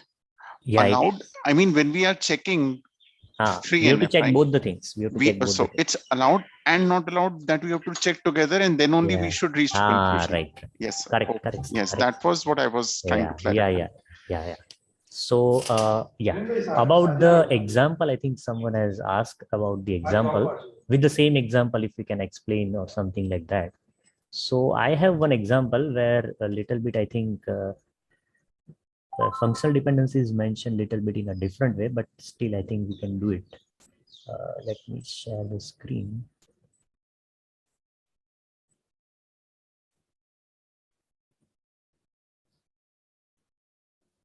Okay. So I hope the screen is visible, sir. Yes, visible. Okay. Now I don't know whether you are aware about this kind of notations or not of functional dependencies. But this first functional dependency, which is mentioned here as FD1, is something where, okay, whatever arrow you can see here, right, is the RHS, right inside of the dependency. No, and it's logically clear, right? Yeah. And property ID solid line is the functional dependency for country and a country name, lot, area, price, tax. Correct. Yeah, okay. Together, or I mean, one. Whether it will be together, whether it will be together or one by one, it doesn't matter, because RHS can always be decomposed as a single attribute. So that's fine. Right. That's fine. Okay.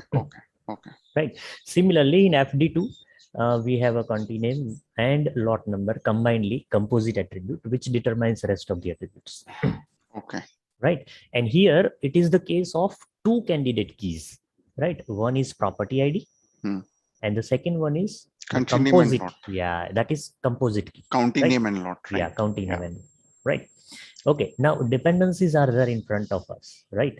If you look at second normal form, I think which has already been explained, right?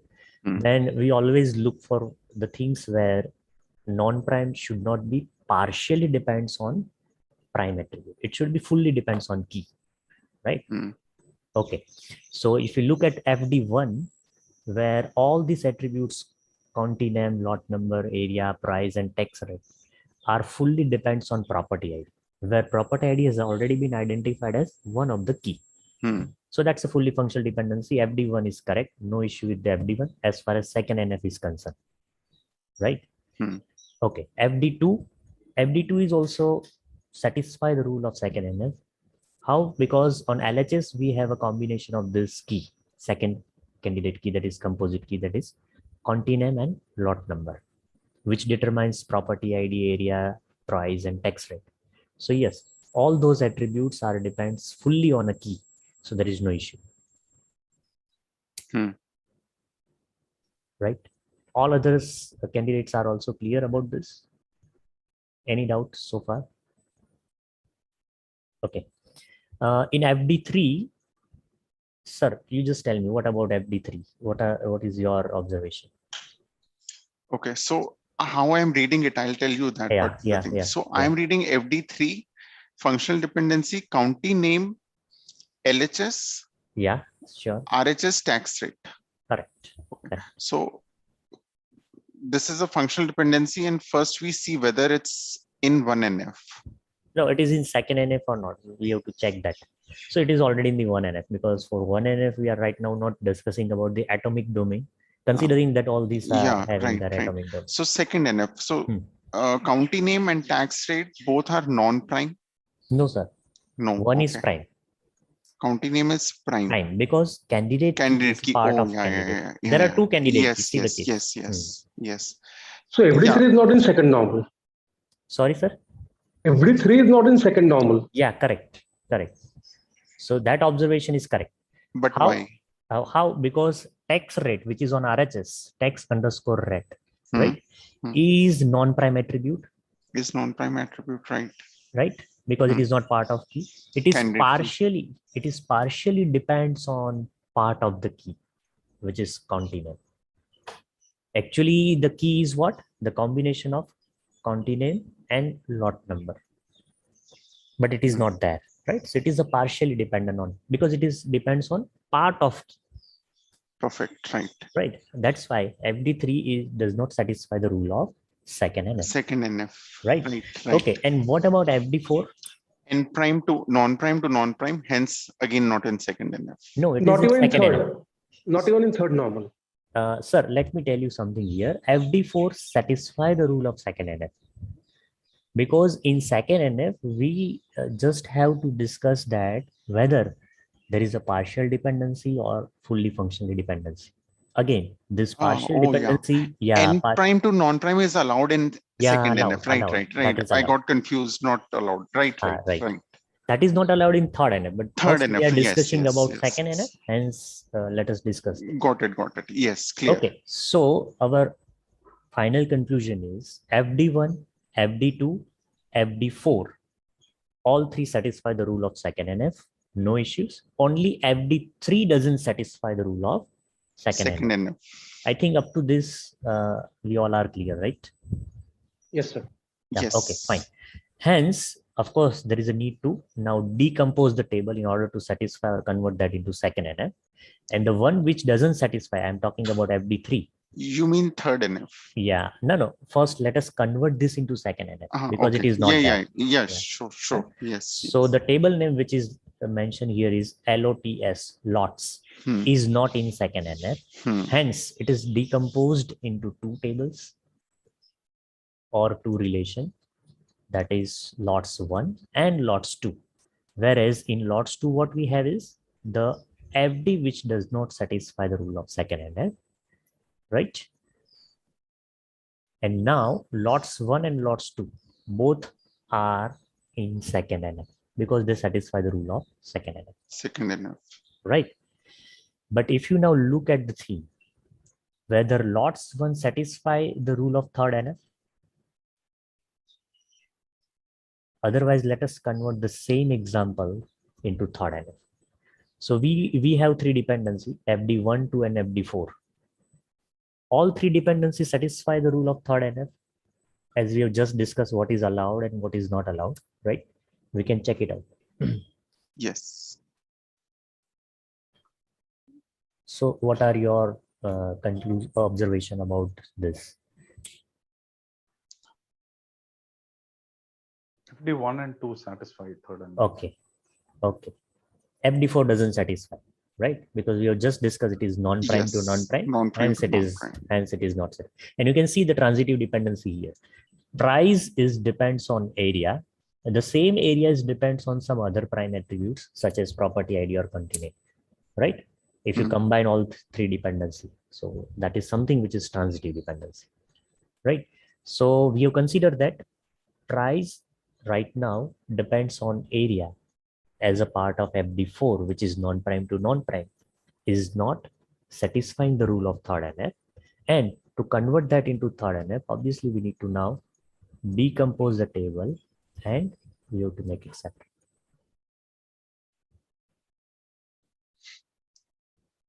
Yes, sir. Yes, great. Thank you. Got it. Okay. Yes. One more small example regarding this, and I think then after it will be, I think the doubt will be solved. Just a second.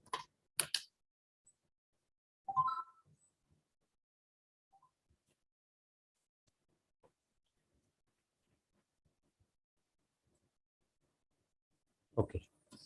Now,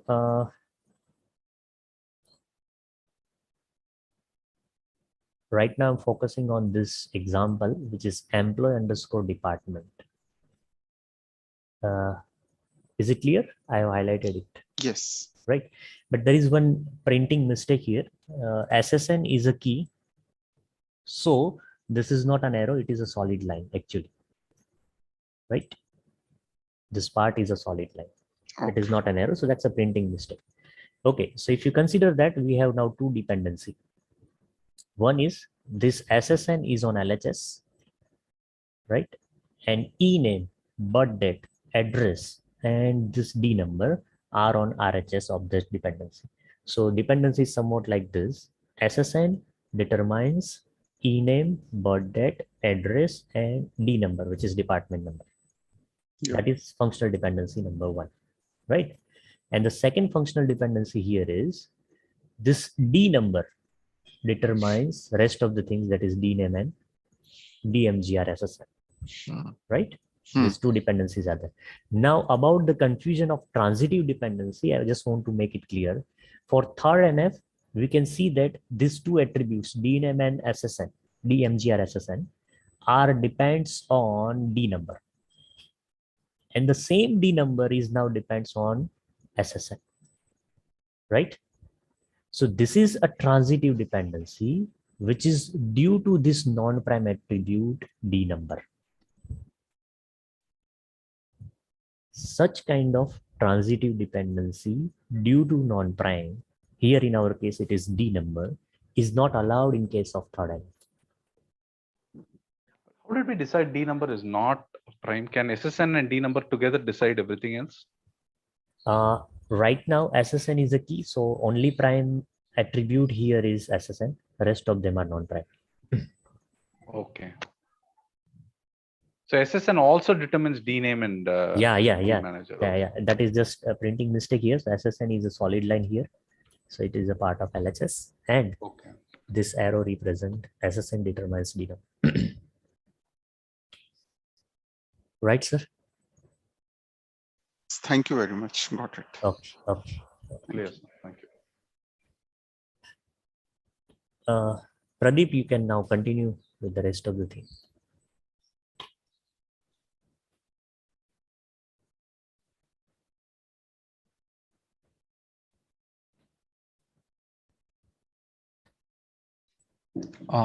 Hello. It is visible, right? Yes. Yeah. So we see only problem in this part, R2, right?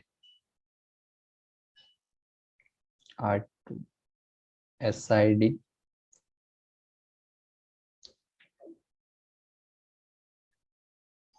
Right. And R2 involves the functional dependency R, the SID to city and SID to status and city to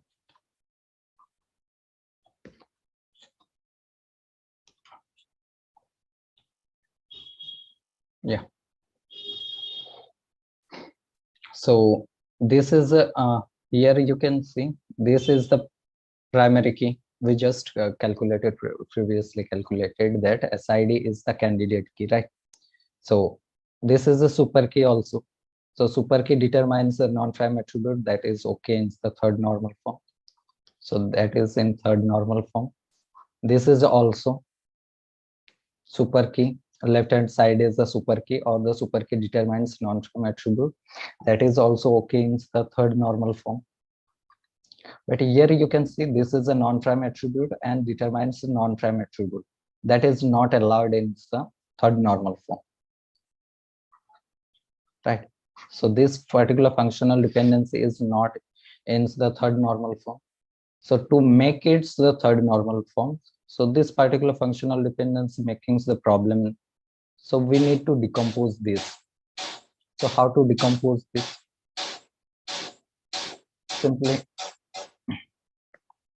Simply write the status. So this is, suppose this is X determined A. So write this as the one independence table, create for this table one table. So suppose that is R3. You decompose R2 into R3 and R4. So R3 contains this attribute XY, that means CT,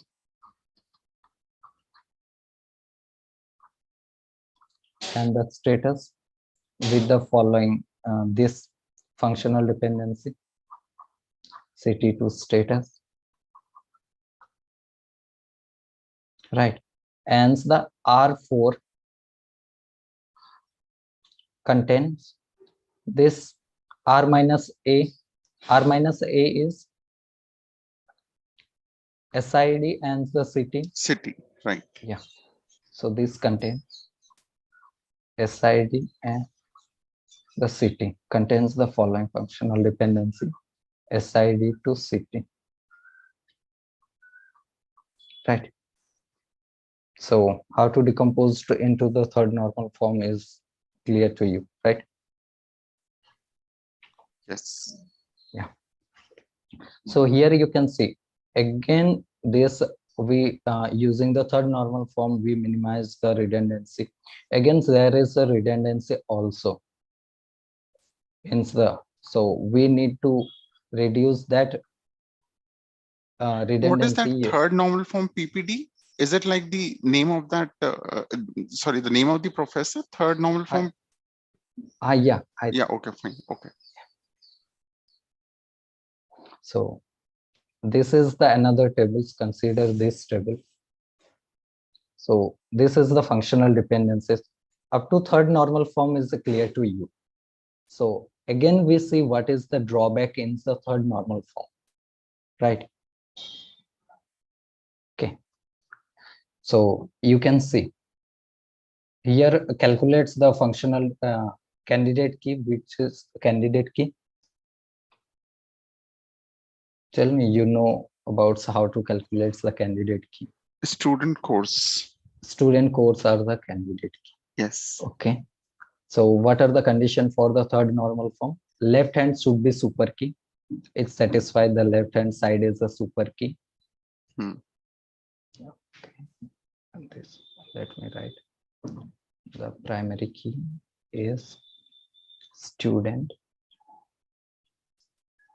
and the course.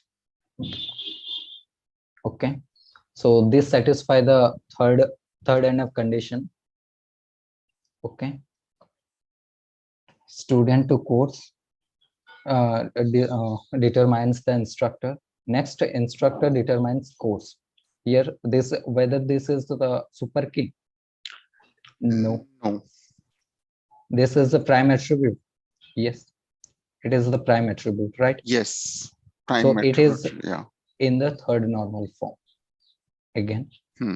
But here you can see, though it is in the third normal form, again there is a redundant also in this tables. So course, every time course is being determined by instructor, and instructor is in turn dependent on student and course. Yeah. So every time instructor means repeats the instructor names, the course is also repeated. So here you can say DBMS marks, marks DBMS and marks DBMS, right? Similar Navate, this DBMS, this DBMS, this got repeated. This is a kind of redundant also, right? So we need to also minimize these things from the third NF. So how we can minimize? So there is the BCNF is coming to the picture, right? So what are the conditions? So there is a little bit relaxation in the third normal form. That is the if alpha determines beta. So we said this may be the prime super key, or beta may be the candidate prime attribute, right? Yes. Yeah. So, but in the BCNF, we strictly said that's the all the functional dependency is completely depend upon the super key, right? So here the definition is BCNF, a relational schema R is in BCNF with respect to a set F of FD. If for all the FDs ends the F plus in the form X to X determine A, where A is the attributes attribute set of R, and the Y is also attribute set of R, at least one of the following condition need to be hold. So first condition is, if it is the trivial functional dependency, then we can directly say it is also in BCNF. So trivial means you know that again. A determines A or AB determine B. So this type of functional dependency is known as the trivial dependency. If it is given to you like this, so you can directly say this is in BCNF, right? And the second condition, alpha to beta, we strictly said that the alpha need to be only one condition, alpha need to be super key, right? So if there is any dependency, the LHS has to be a super key. That's it. Yeah, yeah. BCNF is very strict in that sense. Very strict. So can anyone tell what is the difference between BCNF and the third NF?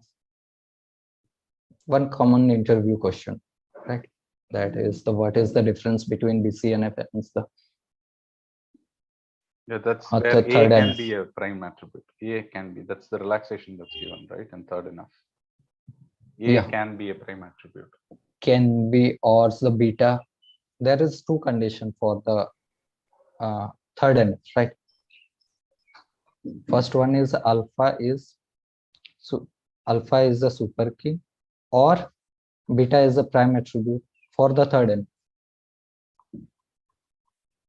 right? Beta is a prime attribute. But in the BCNF is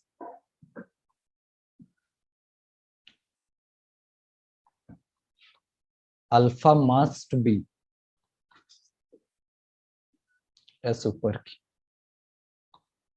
right? This is the one condition. So you got the difference between what are the. So if you were to decompose that example, how will that look in BCNF form? In this one? Here. Okay. In this you will have. How you can decompose this thing. Okay, that is the teach one and teach two, is it? Yeah. We decompose these things and stuff. So again, it's the same things here also. So how to decompose this thing? So suppose one relation, in the relation R consists of the functional dependency F, and there exists one X to A, and these. So Pradeep, is BCNF like after third NF, or is it like an alternate to third NF? Which one? BCNF. So we are talking about 1NF, 2NF, 3NF, then BCNF, or is it like BCNF and 3NF on the same level? Let me take this, Pradeep. Yeah. Okay. So, sir, actually it is after third NF. Okay. And actually the full form of BCNF is Boyce-Codd normal form. So yes. there are scientists who has defined this, and it is even more stricter than third NF, right? Okay. So the only thing with the BCNF is, I think so far you know that we have to preserve the dependency. I mean, dependency preservation is the main criteria when we convert our database into any kind of normal form. The only thing that we have to take care about or look into is our dependency must be preserved, right? It should not be like any of the dependency is violated, then that is not a proper conversation and it is not allowed. But yes, BCNF has a strict rule that LHS must be a super key always in every dependency, which is not true in our every case. Even in the real world examples, it is not possible that our each and every dependency's LHS is always a super key. Hence, when you decompose them just to satisfy the rule of BCNF, it might happen that sometimes you may not preserve some of the dependencies. Okay. Right? It might happen. that some of the dependency might not be preserved, and that is only in the case of BCNF. Okay. Up to third NF, it is just strictly followed. Okay. And hence, it might happen that even in the real world examples, people don't prefer to convert up to BCNF. Up to third NF, it is fine. Okay. Because BCNF sometimes, and functional dependencies are actually meaning. Because courses depends on instructor, there is a specific meaning. That system has to be implemented in such a way that every course must be depends on like instructor, if it is a kind of dependency here, right? And if it is lost, that means you are negotiating with the rules of that system. So it should not be allowed. We consider that as a kind of client's requirement. Client has said that in my university, everything should be depends on students. Every information is depends on student ID. So student ID is prime. Now, if you lost this during the designing and implementation of the database, then the entire system will not have a meaning because it is a client's requirement. We consider that as a basics like requirement. We cannot change it, right? So in that way, so yes, BCNF and third NF, we cannot consider at the same level. Third NF is there, and then after even more strict version, BCNF is still exist. Yes. Right, still exist. Yeah, of course, that benefit is there is a redundancy can be still reduced with the BCNF, but at the same time, there are pros and cons. We also look into whether certain dependencies are preserved or not, which are actually needed. If it is not the case, then we should avoid BCNF. Okay. And redundancy, as far as redundancy is concerned, because in normalizations we are discussing that we are reducing the redundancy. Yeah, right? the focus. So yeah, our focus is actually not remove the redundancy, but to reduce as much as possible. Yes. Because sometimes it is not even feasible to reduce the entire redundancy, and sometimes redundancies are needed even, right? So yes, up to the certain level, we try to always reduce as much as possible rather than removing the entire dependency. So what people are preferring right now is like, it's okay, fine, even my database is not in BCNF. I'm happy with certain kind of redundancy in my database, but at the same time, I'm gaining something. So in that way, like.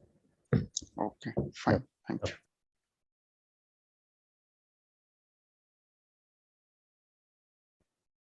Yes, Pradeep, please continue.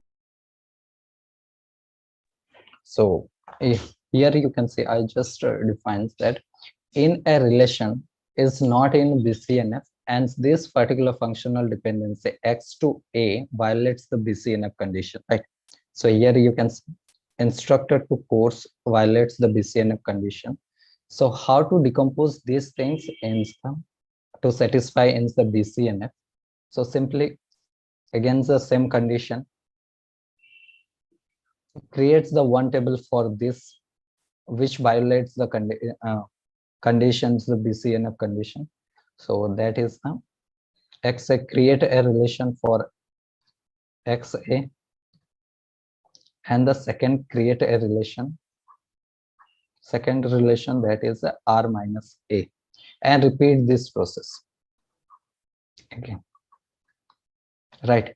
So that's how we decompose teach1 and the teach2. So here the instructor and the course ID violates the BCNF condition. That's why we have created one new tables, that is the teach1, that is consists of the instructor and the course, right? And whichever the remaining attributes that are the student and instructor and the student are the remaining attribute are from A, right? This. Now tell me, now anyone tell me what are the functional dependency with this teach1? What will be the F1? Please tell. Instructor course. We've kind of lost student course instructor dependency. Yeah, that is someone asked in the beginning, sir, please give me one example how the dependency is lost in the BCN. So here you can see that example.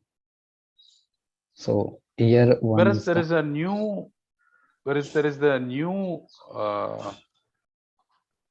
dependency where instructor is defining is determining student, is it? How you can say that? In teach2, what is the dependency? Nothing. Oh, there is no functional dependency at all. No functional cannot derive from here. You can. Mhm. So that is the kind of you lost some functional dependency. So Which is the con of BCNF. yeah.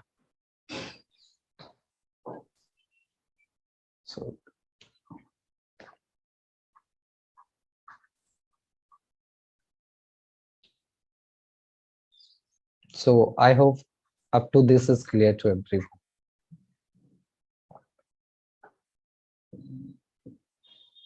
Hello.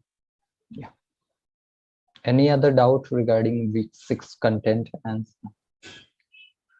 this whatever we have discussed today?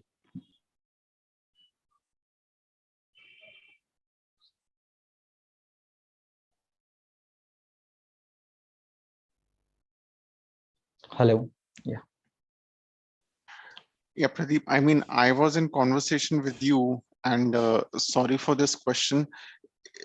Is week 6 also covered? I have not been able to go through the videos for week 6. So, or is week 6 different than what you have discussed? No, week 6 we have discussed. The week 6 contains are the normalization, MVD, and I think that are the major parts of week 6 content. So if you have any doubts in the week 6, unable to cover that part, you can ask in the week 7 live session also. Okay. Actually, due date for week 6 is also tomorrow to submit the graded assignment. Yeah, I think that is not going to extend. That is not going to extend, right? Yeah. Yeah, it's tomorrow then. Yeah. Yeah, okay. There's also multivalued and fourth normal form covered in week 6, I think. Yeah. So you have any doubt in the multivalued dependency, you can ask. Unfortunately, I've not seen that part alone. So I don't Yeah, same here. Not have been able to go through week 6. Until this, yes, I had seen it. But, Subhendu, can you give a short intro about 5 or 10 minutes about just a short intro about NVD? that will help. MVD and 4NF if you can. Oh, okay.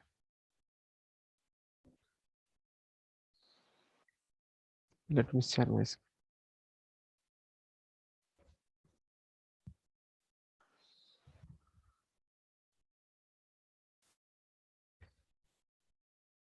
So my screen is visible, right? So yeah.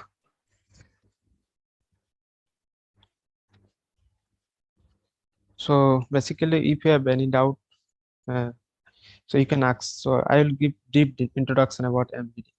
So let R be a relation schema and alpha subset of R and beta subset of R. The multivalued dependency alpha multideterminant B holds on R if any real relation R for all pairs for tuple T1 and T2 such that T1 alpha equal to T2 alpha, then there exists tuple T3 and T4 such that follow this condition. Means suppose if there exists two tuples T1 alpha equal to T2 alpha, then there exists T3 and T4 tuples and follow this condition. So let's take one example that will be better. So alpha, beta, then let's gamma. So alpha multi-determinant B. So we represent like this. Alpha like this, or alpha multi-determinant B like this. So if there exists, means suppose T1 alpha equal to T2 alpha. So let's T1 alpha equal to T2 alpha.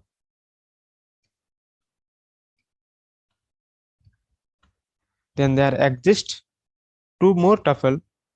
So first condition is T1 alpha equal to T2 alpha equal to T3 alpha equal to T4 alpha. So let's the T4 alpha equal to T3 alpha equal to T4 alpha. So let's T1 T2, T3, and T4. Then second condition is T3 beta equal to T1 beta. So T3 beta. So T3 beta equal to T1 beta. And thus T3 R minus beta means remaining attribute. So remaining attribute is gamma. So T3 R minus beta equal to T2 R minus beta. So T3 R minus beta equal to T2 R minus beta. T2 R minus beta. Then T4 beta equal to T2 beta. So let's take A. And T4 R minus beta equal to T1 R minus beta. Then we can say that alpha multi-determine beta. So again I am explaining. If there exists two tuples T1 alpha equal to T2 alpha, then there exists two more tuples T3 and T4, and follow this condition: T1 alpha equal to T2 alpha equal to T3 alpha equal to T4 alpha. Then T3 beta equal to T1 beta. T3 R minus beta means remaining attribute. T3 R minus beta is gamma. So T3 R minus beta equal to T2 R minus beta. Then T4 beta equal to T2 beta. And T4 R minus beta equal to T1 R minus beta. Then we can say that alpha multi-determine beta. So everyone got it? Basic definition of MBD. Yes. Okay. But is this applicable only when you have 4 tuples? What if I have 7 tuples? Yeah. So yeah, if there exists two tuple T1 alpha equal to T2 alpha, then there exists two more tuple T3 and T4, and follow this condition. Okay, so if I have 4 tuples, then it has to be 8 tuples and multiples of 4 only. No. See, you have to see T1 alpha equal to T2 alpha. Then you have to see others condition. If there exists T3 and T4, then you have to see this condition. Okay. So his question is, there is a relationship. Yeah. Whether we can say MVD holds for that relationship, or whether we will say that instance will be applicable for MVD. Yeah. So you have to see the instances. So at a time we can just take 4 tuples. Yeah. For an instance. See, suppose there are one more tuple. Suppose 2. So T1 alpha equal, we can see that this 4 tuple is follow the MBD, alpha determine beta, right? So you have to see only one tuple is present. So T2 alpha is not present, right? Hello. Right. So you can also that this alpha multi-determined beta is we can hold. If suppose there are one more tuple like 2, T1 alpha equal to T2 alpha is present, but T3 and T4 is not present, then we cannot say that the alpha multi-determined. And suppose let's take 1 is present and this is 1 also present. T1 alpha equal to T2 alpha is present and it's same data value, right?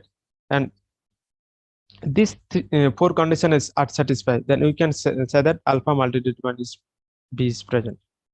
We may follow this condition is satisfied. So it's for specific instances of a relation. Like specific tuples only we are looking at as a relation. Then okay. So it's not for the whole relation as a whole. So if there is more tuple is present, then we have to see. Means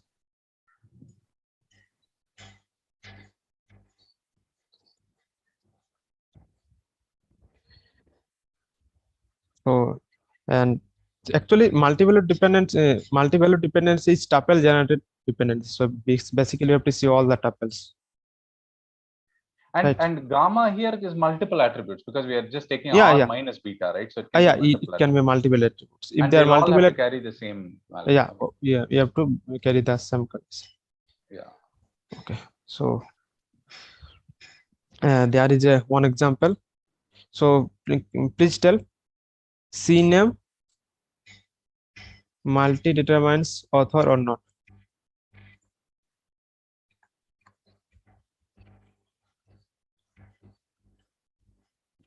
Please take 1 minute and please try to solve CNAME multi-determinant author not.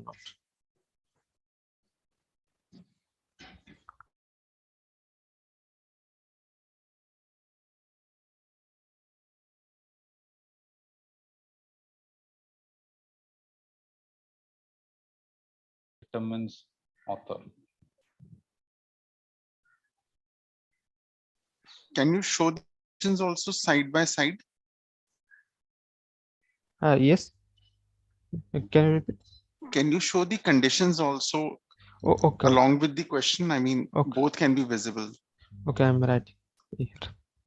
If you just minimize, that will be fine. Just a little, if you shrink it, it should be fine. Yes. Okay.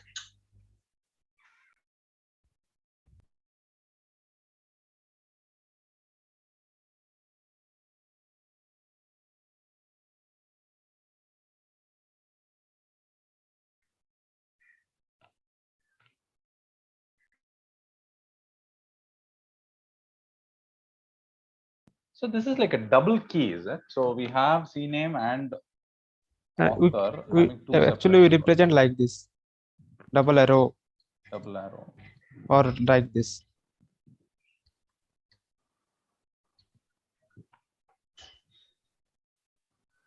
Yeah, I'm just thinking about the practical utility of this form. So it is like for a single value of alpha, there are multiple values of betas are exist. Yeah, this holds MVD. Yeah, that's also MVD. And actually, fourth NF says that a relation should not have a multi-value dependency. Oh. If it is there, we have to decompose again and we have to remove it. So you can see here that CNAME, single value of CNAME contains multiple values of author and like that. Okay. So Nirav, actually, Kaushik's question was very nice, but I still am not able to get that. Is it applicable for 4 rows only? I mean, 4 rows are very clear, right? No. It is not like there should be even number of rows or that satisfy this, right? Let me tell you, a relation can also have a combination of two things: simple functional dependency and multi-valued dependency. So it might happen that apart from this, if I add one more row which contains simple functional dependency, it is fine. It might be present. So even if I have one instance of 4 rows, Yes. having multiple, then it's just considered as MVD, and therefore, if you are to go to fourth normal form, you need to decompose it. Is what you're saying? But right? I think it is not possible practically that one instance satisfy the rule of multi-value dependency. For multi-value dependency, at least multiple values should be there and multiple instances should be there. Right. So one is not there. One is there for simple functional dependency. One meaning I'm saying if there is one set of 4 records. One set of, yeah, that's fine. That's fine. Yeah. Got it.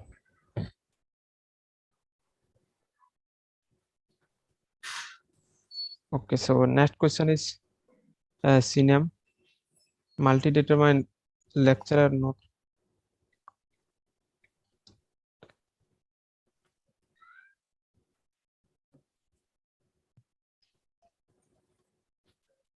Oh, so are we looking at multi-determinant per combination of?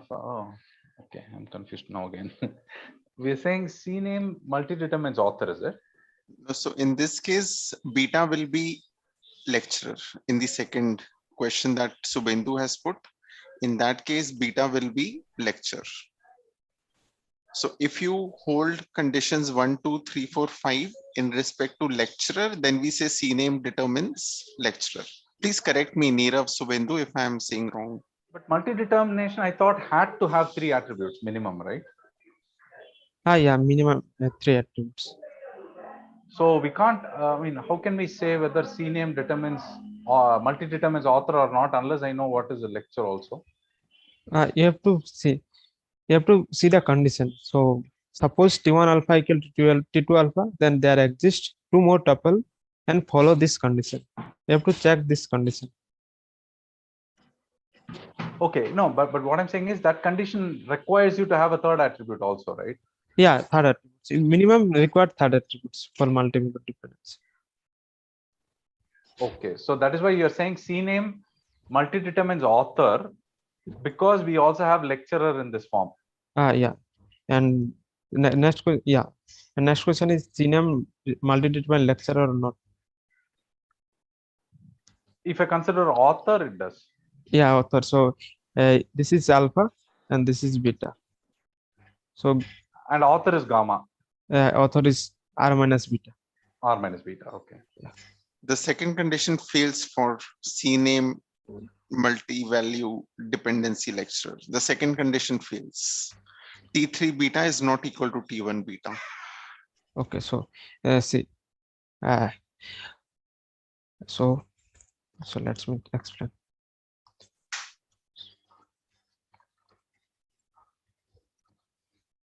Well, technically the order shouldn't matter, right? Yeah, well, yeah, something I'm telling. So orders should not be matter.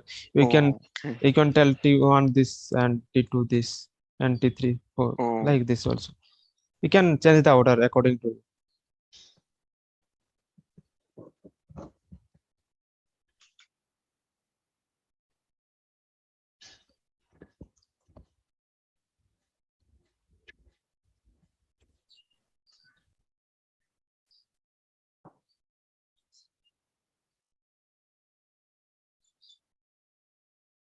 So it's just that each one has its own set, like the combination of there should be Korth and Akash, Korth and Vikash, similarly Navate Vikash and Navate Akash. As long as I have this kind of a combination assigned all to the same CNAME, then that is an MVD. Yeah. So basically, you have to see this condition. Right, these four conditions. Yeah, that's what it really means. Right? Okay. Yeah.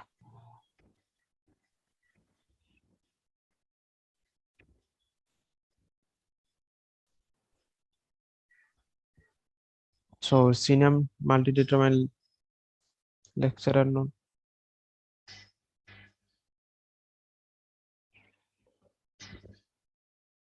It does, right? Oh yeah, it does.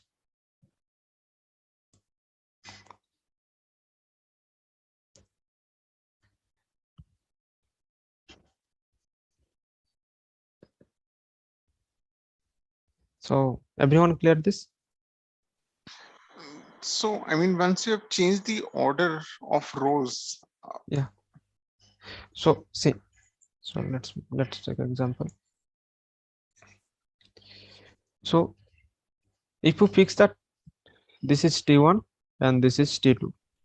Sorry, T2. And this is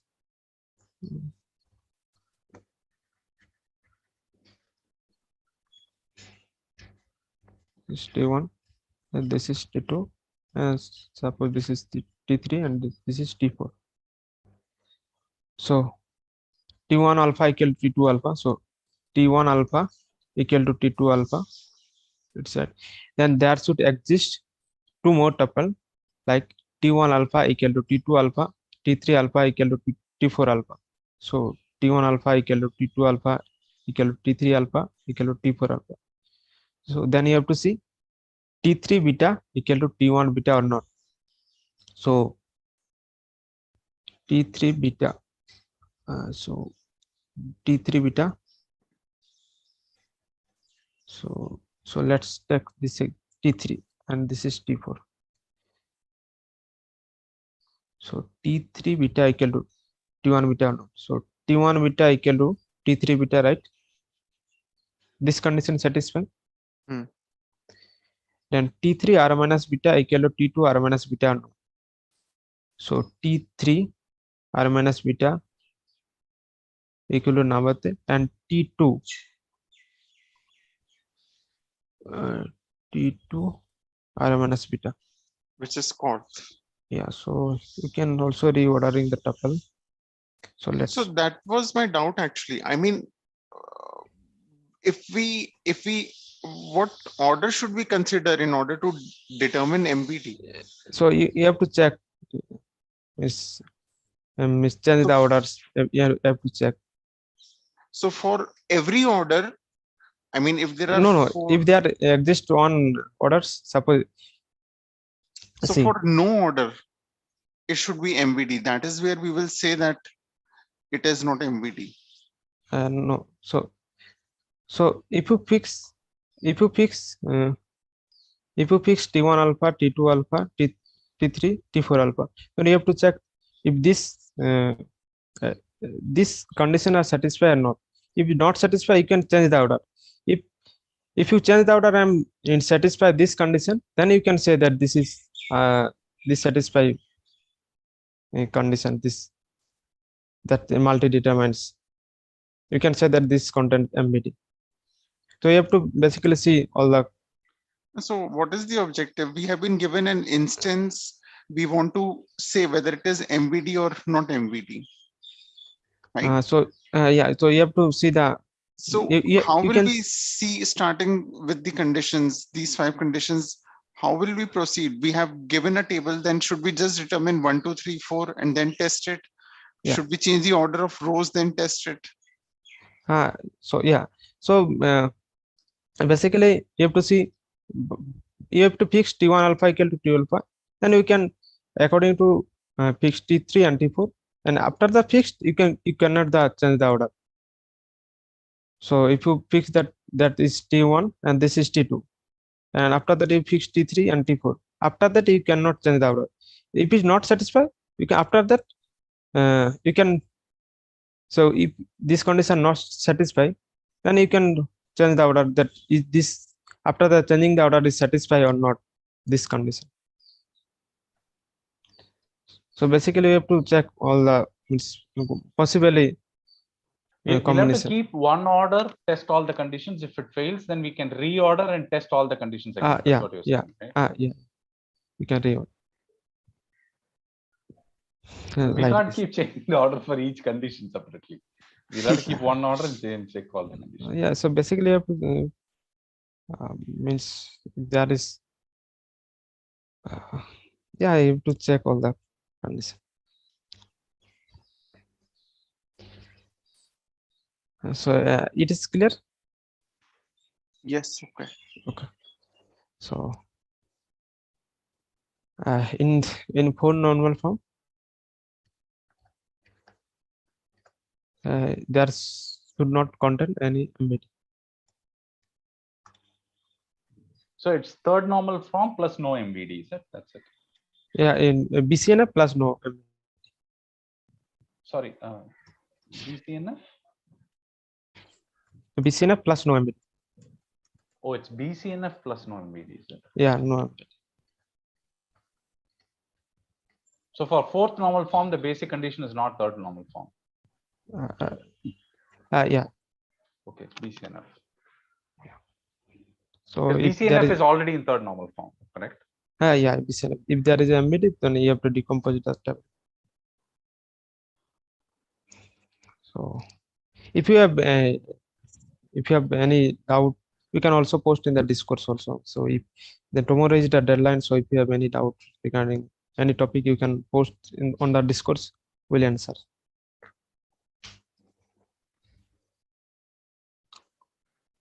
Sure. Okay.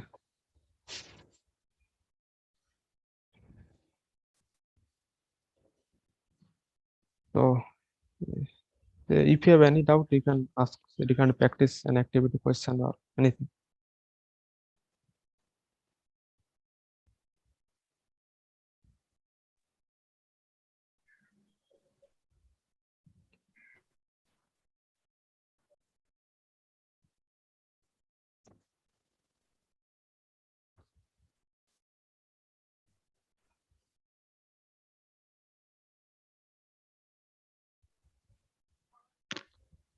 Okay, we can bind up the session. Thank you, everyone. Thank you, Nirav, Pradeep, Thank and you. Subhendu. Thank you very much. Yeah, Thank you. thank you everyone. Thank you very much.